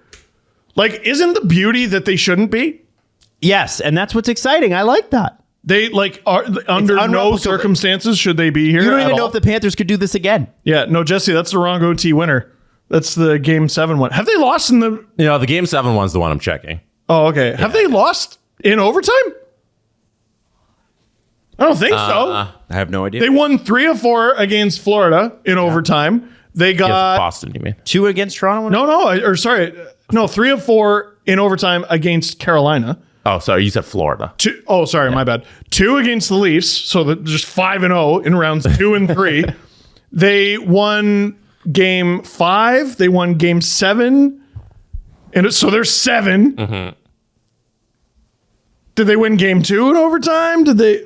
That's so dumb. It's crazy. And there's been so many of those goals, like the unreal. Oh, it's OT. They come and they get it done. Like there's the number of amazing moments they've had.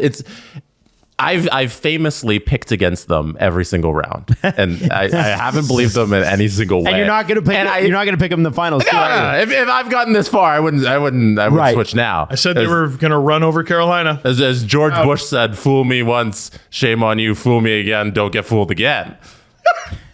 Did George Bush say that? I'm not going to get fooled again. I hope he didn't say but that. I am going to get fooled again because I'm not going to pick them. But it's a great clip. It's a great clip. It's in a J. Cole song. I did not know that. But I'm gonna get fooled again if they do this. But you can understand the logic there in not believing that this team can get it done. Yes. Because the way they've got it done has been unbelievable plays in overtime with a minute left when you're down these goals. And each time they find a way to pull it through. And it's incredible to watch. Yeah. I just feel like I've watched teams that like kind of stink succeed. Yeah.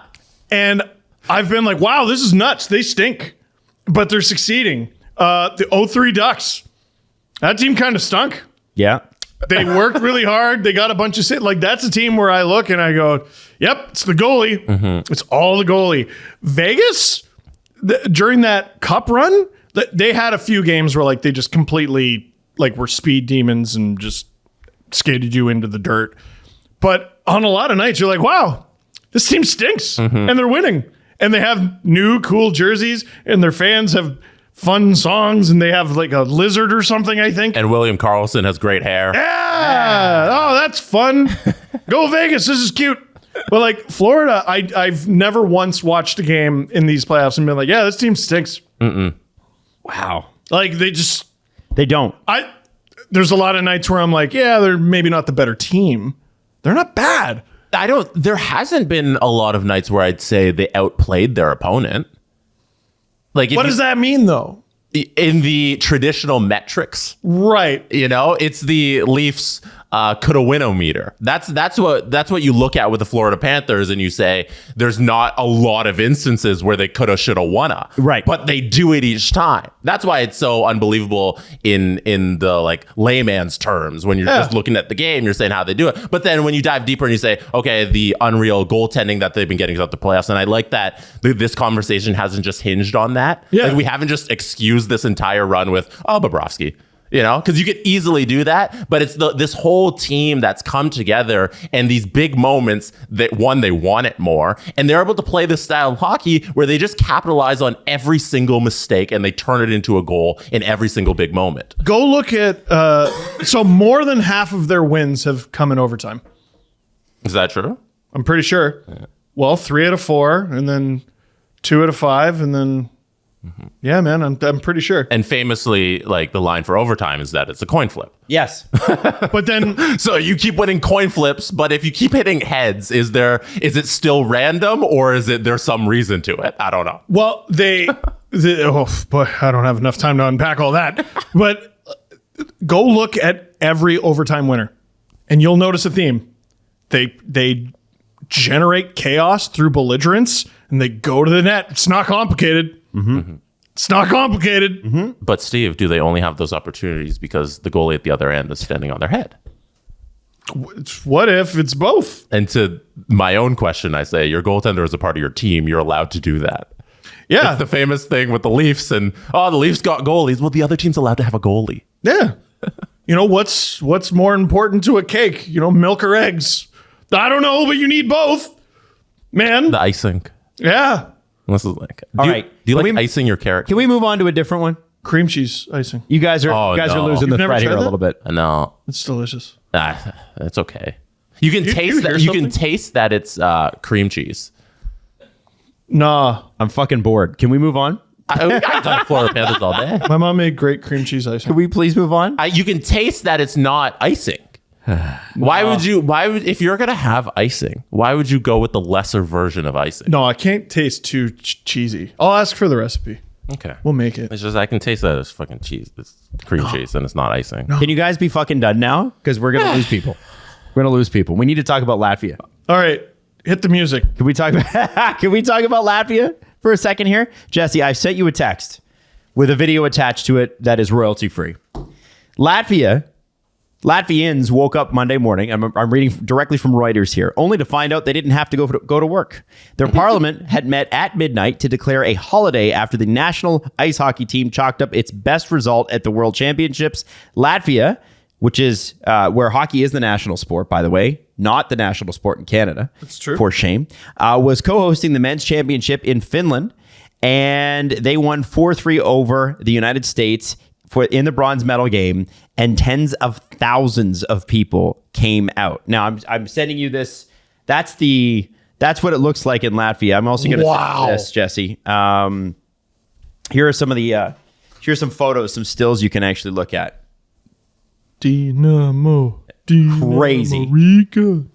Oh my gosh. Like, look at the fans, right? The fan support is bonkers. That looks like that looks like a protest, like they're overthrowing the government. Like it's I was going to say it looks like the Raptors parade. Looks like Live Aid. Actually, speaking of, as a total aside, have you seen the workout video where they're like doing a workout and then behind them a whole bunch of military trucks pull in and like I forget which country it was, but they like overthrew the government and they're doing like a workout video for TikTok outside? Yeah, it's fucking wild. I gotta send that to you, man. It's crazy. Check, some of the stills are there too, Jess, if you want to. But you're missing the most important part. What's the most important part? Leaf legend Christians Rubens with the OT winner. Yes, absolutely. The only reason they won is they had a former Leaf. And, former Leafs, if you know anything about former Leafs, is they're clutch. They also, for someone else. In winner-take-all games, you want a Leaf. There was also, the Latvians also have a really great sense of humor. They were dropping, they went to the American embassy in Latvia, in Riga, and started putting flowers out by Dude, that is dead. I never heard of that. That's the iciest thing I've ever heard in sport. It's so good. So good. Jesus. So well done. What a fun group. Latvians, man. It was a fun one. And I mean, Latvians are always very, very loud. And if you ever watch European hockey, obviously you see that. But I just thought it was crazy. Like Parliament met at midnight to make it a day off. Like that is they Zoom called in. Yeah. No. They didn't drive into Parliament. They walked in there with bunny slippers and one like little hats. They didn't. The bill was introduced by a smiling member of Parliament with her face painted in the colors of the national flag. Another giggled merrily while trying to read out the names of the absent parliamentarians, to the laughter from many in the hall. So they were hey! And there was an ovation from everyone present at the final vote. As dawn broke, there was confusion about who was supposed to be working and who was not. Court proceedings were canceled. Schools and universities closed, but national exams for high school students went ahead. Boo. With staff paid holiday rates, and several hospitals chose to stay open because they had doctor's appointments. Which is nice. What? I didn't know you could close hospitals on a holiday. What? No one gets sick. I feel like it's pretty wild. Canada, by the way, did win. It won its 28th world title, defeat Germany 5-2. And shout out to the German program as well, because they are coming on strong. Yep. Ridiculous snipe to make it. And sorry, I was just looking at the Latvia roster. Who's their goalie? Archer Silovs, who's a Canucks prospect. Oh, nice. And their backup was Christos Kuzlevskis. I love it. Oh, hey. I know you do. Been there forever. No, it's a combination of, I vaguely remember this person as a prospect for someone. And, I remember this dude from when I was doing KHL highlights 10 years ago, which means they're still going strong. Miks Indrushis, I remember you. Kaspar Stogavinch, I remember you. I remember a bunch of these guys. There is a guy named Toms Andersons. Tom's Anderson. And I want to know what's going on there. So the Latvian version of Matrix would be Mr. Andersons. The Matrix. This is the Matrix.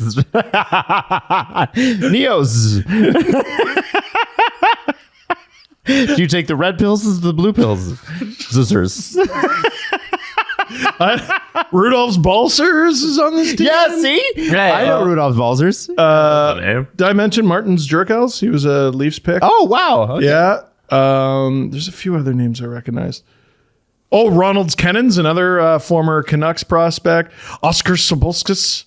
I can't remember who he came from. Christians Rubens, obviously, we already mentioned. Good on Latvia, man. Good on Latvia. It's fun. It's fun when they win.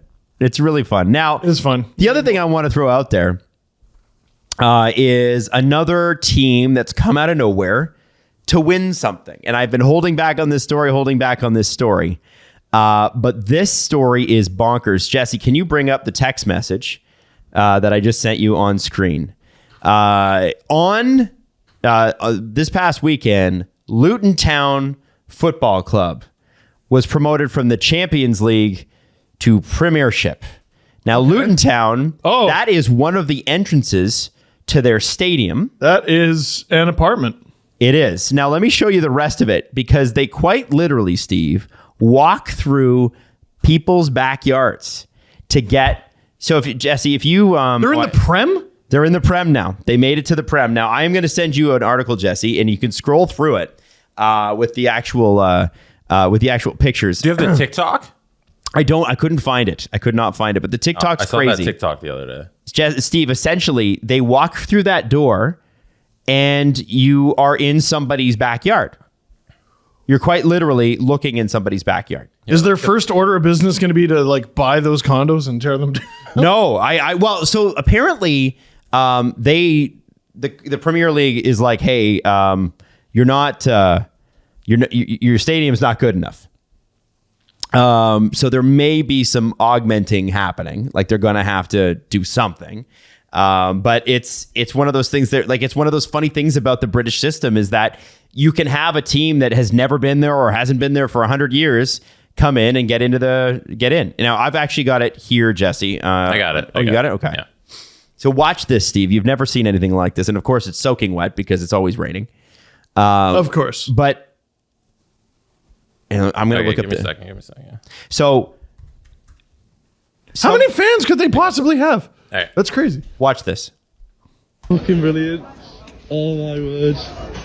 That's the way. And can you describe for people listening, please? Okay. Yes. So they're walking down a normal looking, wet, working class British street. And there's the oak stand, which is this guy is talking about. He's walking up some metal stairs and he's literally looking into people's bedrooms and backyards. Look, you can see there's somebody's backyard. And then he walks right into the stadium and starts immediately chanting, and there's the stadium. What on earth? Isn't So, that wild? That's the entrance. So I'll go back and I'll show you. So this is the side of the street.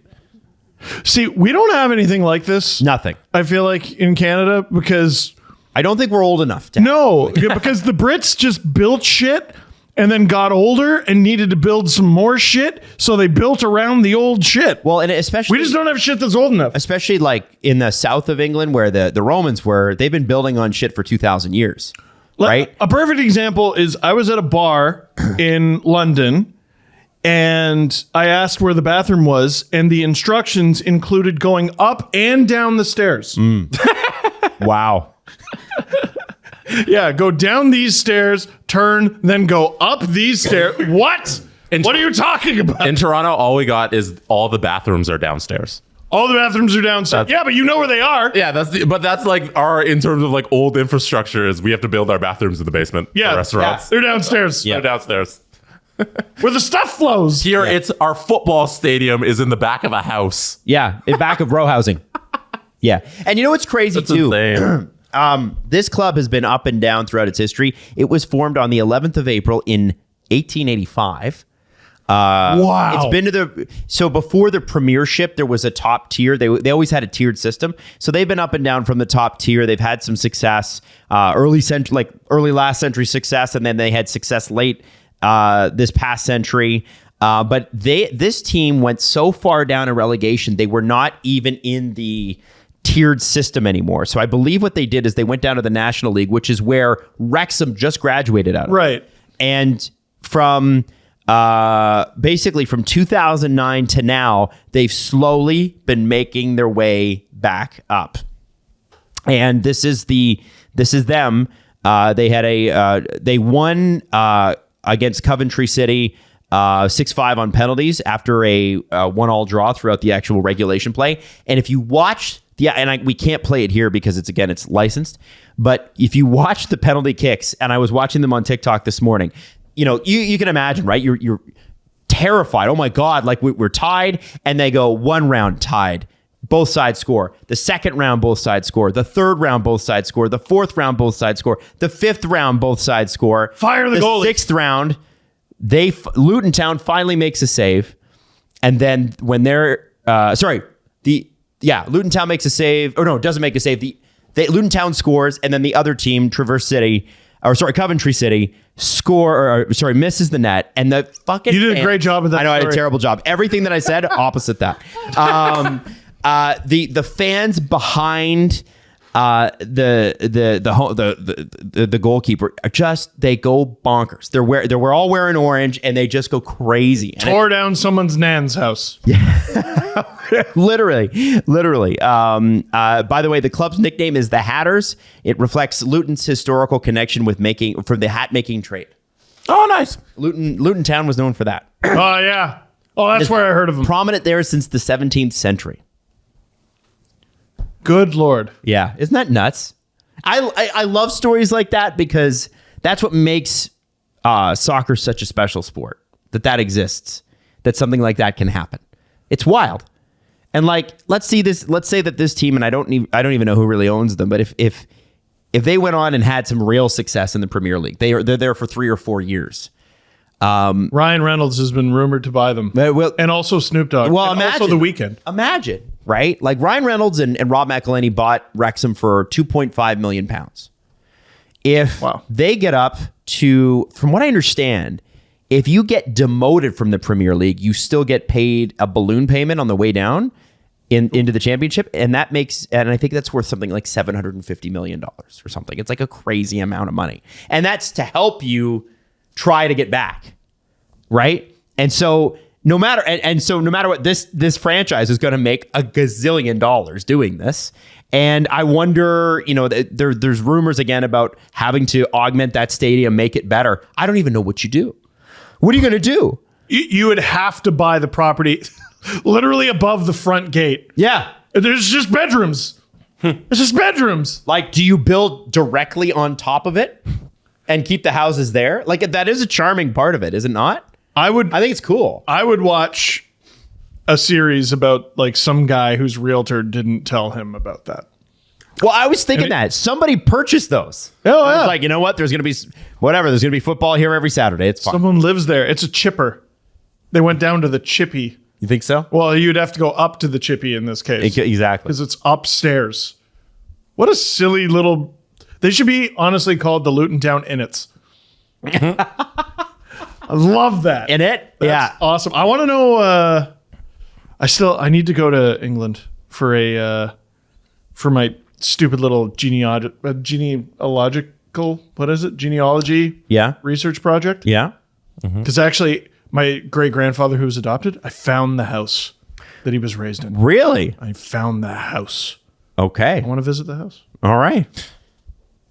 Would relegation work in a league like the NHL with free agency and stuff like that? Because I guess they would always kind of be bad because the top players wouldn't sign there, right? And the team's in the second tier. Well, isn't it? You have expensive players because you're in the Prem, but then you stink and you get knocked down a league. Don't you sell off those players? Yeah. And I guess you'd gain assets, you trade like your bigger players, and then you gain assets. Well, and that's you try and build through the draft. I guess assets is just money. There is, yeah. No drafting, Reynolds right? didn't. Yeah. No, I mean like equivalent to the NHL, you would trade off your big players and then try and build through the draft. So you'd still be allowed in the NHL draft. Like you could get Bedard, but be in the second tier. Yes. There are Like, how are we And you can structuring get our paid. two-tiered? such a preposterous amount of professional soccer players. Yeah. I know. Just in Britain. Yeah. And if you ask people, they know them all. Oh, yeah. Like everyone, they're like, oh yeah, I know that guy. He used to be in the Prem, now he's down a couple tiers or whatever. By the way, what Wrexham did was they signed a bunch of guys who were too good for the National League that they were in. Like they signed them down from other leagues that were like 2 leagues above. Yeah. We'll pay you that salary. Just come play for us and get us up. Yep. I mean, It's an investment. absolutely. It also forces the owners to spend a pile of money, When I which did, we like. When I did, you just reminded me of a story. When I did KHL highlights with Andrei Osachenko, Oh yeah, I was telling him a story about, like, I don't know, I went to school with some NHL player or whatever. yeah. And he just laughed and he goes, every Canadian has some story like this. Because we're small. Yeah, I was like, what? You don't think that's a big deal? Every Canadian has a story like this. Yeah. I'm like, oh, okay. Yeah, we do, because everybody has their hometown heroes, and I think that's but in England it's like there's like 40 people in every small town because there's so many levels. And here's the thing though, fans of those teams always go. They always show up no matter what. They keep spending money, they're jumping on the bus, driving 3 hours on a Wednesday night to go see a game and then come back and be exhausted for work the next day. It's crazy. Isn't TFC like having a meltdown right now? I'm not really paying attention. Well, yeah. Toronto sports is doing so poorly right now, Yeah. except for like the Toronto 6. I think That's it's it. Insigne and what's his name? Yeah, the 2 Italian guys are not apparently getting along, and Bernadeschi? yeah, is that his name? I think so. Yeah. Anyway, I don't know enough about. I haven't been. You know what the thing about TFC is? Like, I'll watch the games and stuff, but they're not. The players are not as likable as they used to be. Like, there's certain eras with players that you're like the 2009 Leafs. I wasn't in love with any of the players on that team. Like, I wasn't like, ooh, love this player. It's you can have a bad team, but you're like, I like you though. Yeah. I Let's like go certain Byron players. Fraze. Yeah. Hell yeah. Exactly. That's what I'm saying. Who played NHL games this year, by the way? Byron Fraze did? He did. Oh, good for him. For who? I don't remember. I just remembered looking it up and going, what? The Byron Fraze? I'm happy for him. That's great. I am too. It's one of those things where I think TFC's got they haven't been the same since their GM left for Columbus. Tim Bezbachenko, I think was his name, and they just have not created the same culture that they did when they were winning, really winning. They're not too far removed from a championship. No, I think it was 2016, 2017, something like that. Well, I guess a couple of years ago now. Byron Fraze played 9 games, scoring a goal and an assist for Vegas. the Vegas Golden Knights. Wow, good for him. This dude played most of his games this season for Henderson. I've been there. So there's a greater than 0% chance he could play in the Stanley Cup final. Isn't that great? Yeah, I guess. Greater than 0. Like, if they win the cup, he'll get to hoist it. Like, I don't know if they'll put his name on it, but like he'll be Well, Black maybe Aces. he'll need to play. No, they let all the Black Aces hoist the cup. Yeah, if he's there in the stadium, in the press box or whatever, yeah. What? Byron Fraze might hoist the cup this year. Is Henderson eliminated, or is he playing for them in the? I don't know. In the I don't think they made the playoffs. In the based playoffs on now? Okay. Hockey DB. So yeah, I guess they would have called him up. He's scratched right now, maybe. If he's with the team, yeah. Absolute silliness. Absolute silliness. That's so dumb. He scored for every. Oh, nope, that's wrong. I was going to say he scored for every NHL team he's ever played for, but that's not true. Leafs, Habs, Flames, Golden Knights. He didn't score for the Lightning, though.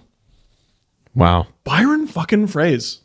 Yeah, good for him. This has been such a bar conversation of a show. Well, Did you guys? Where we just go, we're sort of Byron waiting for Fraze. stuff to happen, you know. Yeah. Did you guys like the Toronto Argos New Jerseys?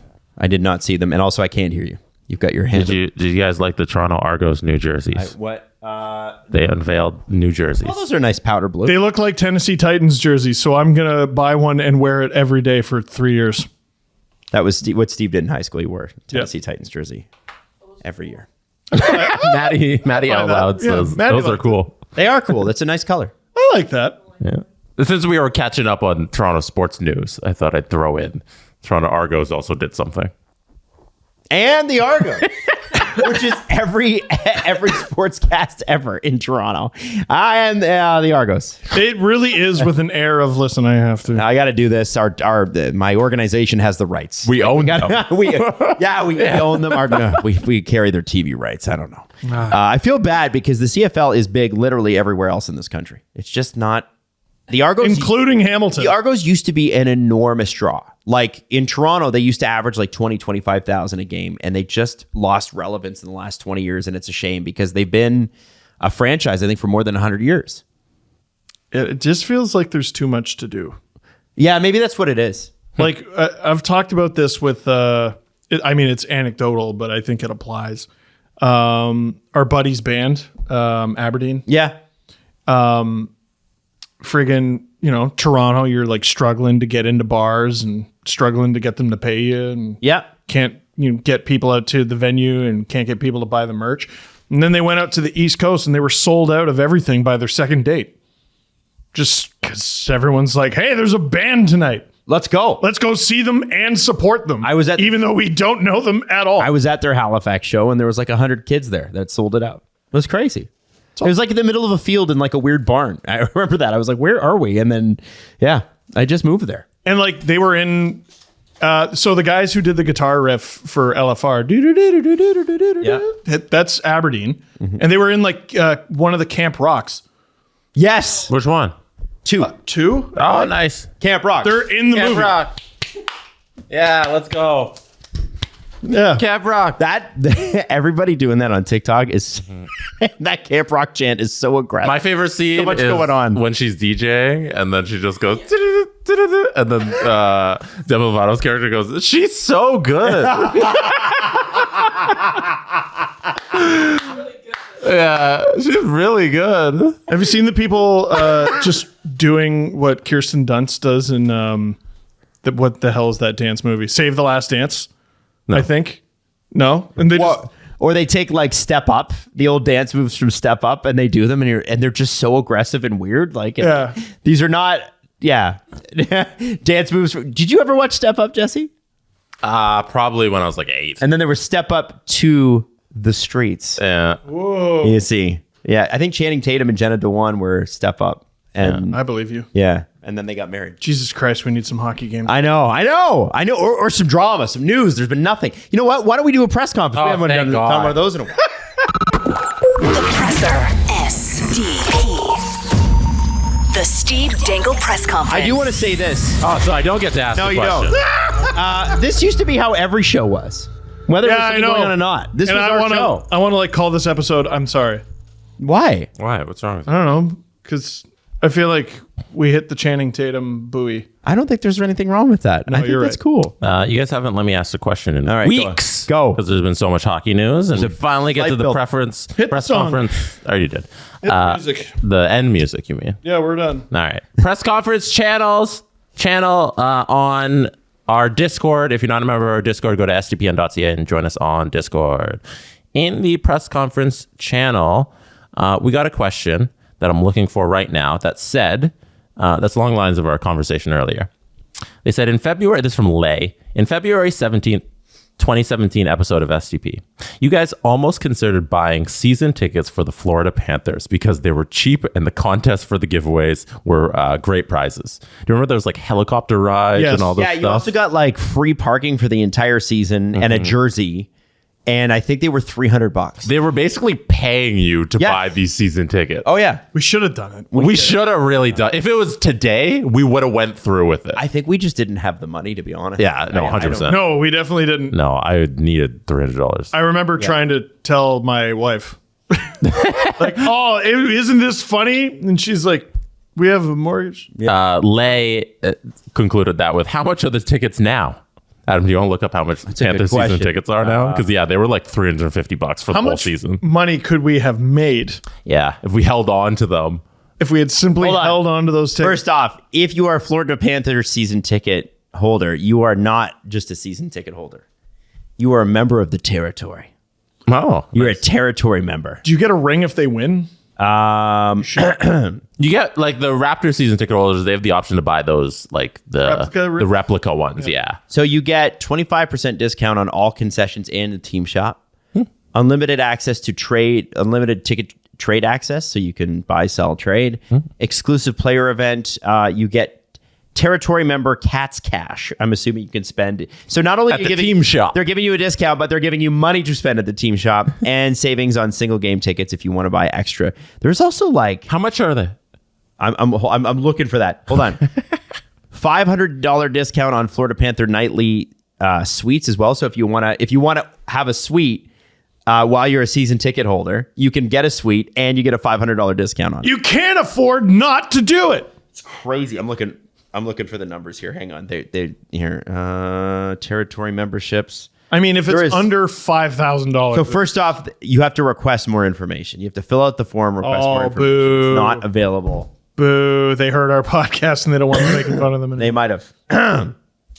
Full season. We should have done it. Yeah, they didn't do it. We should have done it. I was looking at the other day because you can buy Leaf season tickets from people right now.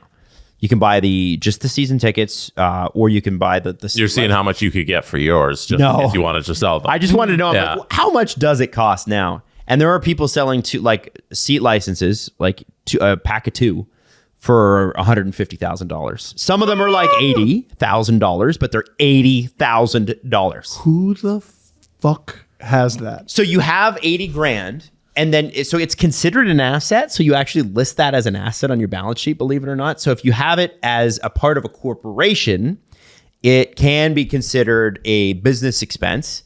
And then you buy. Here's the thing with the seat licenses, though. The only thing I believe it gets you is those same seats every year. Those are your seats.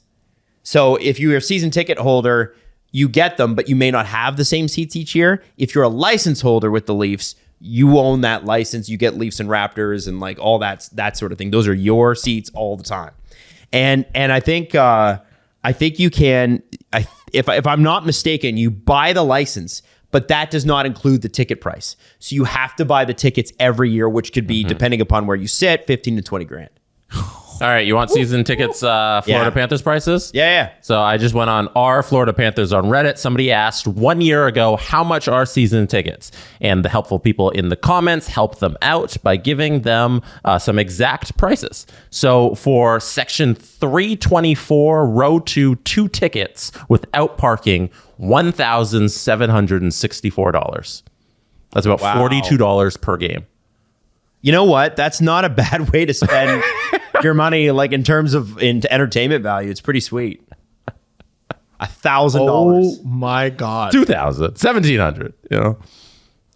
And then plus like the beer and food you buy at the game, you're looking like $2,500 for 41 games. Oh my God. Oh my God. How much? Okay. So we're going to the draft. Yeah, that's $43 a ticket. How much was one flight to and from Nashville? A couple $100. Oh, that's it? Yeah. I thought, oh my God. Holy From shit. Florida, it's cheap. It's cheap to go to Florida. No, but what I'm trying to say, I'm trying to think of things that you could do instead of having season seats for the Florida Panthers for the same amount of money. $1,700. Like that's for 41 games. That's a solid. That's not much at all. Pretty solid return. I mean, it's nothing. It's not like a small amount of money, but if you love hockey, Yeah. $1,700. I mean, come on. Shit. All things considered, like you're sitting in, this is 320. Like you're sitting in the upper bowl. Like you're not the expensive seats, but you're still in the building all game, all season long, you know, $40 ish a night. Oh my God. No, I guess it'd be because this is 2 tickets for 17, so it's $22. I was doing $17.64 divided by 41, and that's the price of 1 ticket. You're getting 2 tickets here. Holy! We're talking like $20 you get in the door, And you probably get free parking in that too. This is without parking. Yeah, that's without, but maybe parking costs you another $100. Yeah, so you got to add on to your ticket if you're And parking with it. you know, whenever you want to buy a jersey or you want to buy, like you buy, Leo is obsessed with Carlton the Bear, right? He sure is. So imagine you got 25% off every time you got a Carlton the Bear thing for him. Oh, he's got a little Carlton stuffy. He's got a big Carlton stuffy. He's got a Carlton puppet. And on days where he's having trouble listening, Okay. I wear a Carlton the Bear shirt to distract him. When I need him to listen to me more, I wear a Carlton the Bear. I like that. If we wanted to get a little bit more bougie, Sports Chick 79 wrote in the on the Reddit thread, $2,394 for 2 seats in the upper deck, but row 1, and including parking. So you are not that the best seats in the house are always the back of the lower bowl or the front of the upper bowl, because you have unobstructed views in both cases most of the time, but that unobstructed view from that upper bowl is fucking crazy. I know people who have bought cars for less. Yeah. Holy shit. I bought a car for $1,000 once. Good for you. Yeah. So yeah, I you bought like it? cars for less. Yeah, it ran great. Except for when it didn't. Yeah. It was an Acura, and I'll never forget. It was that white Acura. Do you remember when I drove a 4-door white Acura? Oh, no. Okay, so I had one, and for some reason there was like some system called like a DCS system or something like that, and it would randomly engage. And what would happen is it was supposed to be, I think, for snow, but it would just I'd be like driving on the Gardner, and the DCS or whatever would engage, and the whole car would shake, and I'd have to white knuckle it until it shut off 20 seconds later. And so it was dangerous, extremely dangerous. It's okay. Sometimes we do this. This is a story I've told before, but it's been a very long time since I've told it, so a lot of new listeners wouldn't know. Okay. Should I talk about Ben Scrivens and the Red Dragon? Oh, you should talk about that. His truck? So one time I was at the Leafs practice facility years and years and years ago. And Ben Scrivens, I'm pretty sure, was not even a regular member of the Leafs at the time. I think he was with the Marlies mostly. We're talking like 2011, 2012, something like that. After attending practice, I was walking up the street with someone, I can't remember who. And, you know what? It was Jeff Fayette. Oh, okay. Sure. All right. This was a very long time ago, and we're walking up the street, and this old, rusty red truck pulls up right next to us. And it's Ben Scrivens. Oh. And he's like, where are you guys going? We're like, at the subway station. He's like, you want to ride? And we're like, yes, Ben Scrivens. So, like, I guess he recognizes from the practice arena. So we get in his truck, and it's this ancient beater. Like, we're talking from like 1992, 3, 4, something like that. And it was so old that it had this huge gas tank. And I guess he didn't have a lot of gas in it. So when we would hit a red light, he would apply the brakes. The momentum would go forward in the car. So the gas would go to the front of the tank and the truck would shut off. This happened multiple times throughout the journey. This happened more than once on the way to the subway station. When we interviewed him a few years later, I'm pretty sure he still had it. There is, we did a Ben Scrivens interview, I want to say 2016 or something like that. And yeah, he still had it. I don't think he does anymore. I haven't spoken to him in a while, but I don't think I would he has love it to know anymore. if he did. That car lasted like 30 years, something or 25 years. Amazing. Something like that. He had it like NHL salary and everything. I was like, buddy, I have Cap Friendly. I know how much you make. Why do you still have that truck? And he's like, I love it. And I think he just. I also liked his thoughts on Valentine's Day, which is, I think we had him on for Valentine's Day, and I think we asked him something, and he's like, me and my wife, we're not into that kind of shit. And I was like, good for you guys. That's awesome. Oh, I don't remember that at all. Jesse, do we want to continue with the Florida thing, or do we want to keep going? I think I got to ask one question, and now the show's over. Oh, that's too bad for you. Thanks, guys. Sorry. We'll get you another one on Wednesday. Jesse's sad. His Golden Knights have lost 2 straight. The Steve Dangle Podcast. Powered by Sports Interaction. Want to bet? Follow the guys on Twitter at Steve_Dangle, at Adam WYLDE, and at Jesse Blake. Connection complete.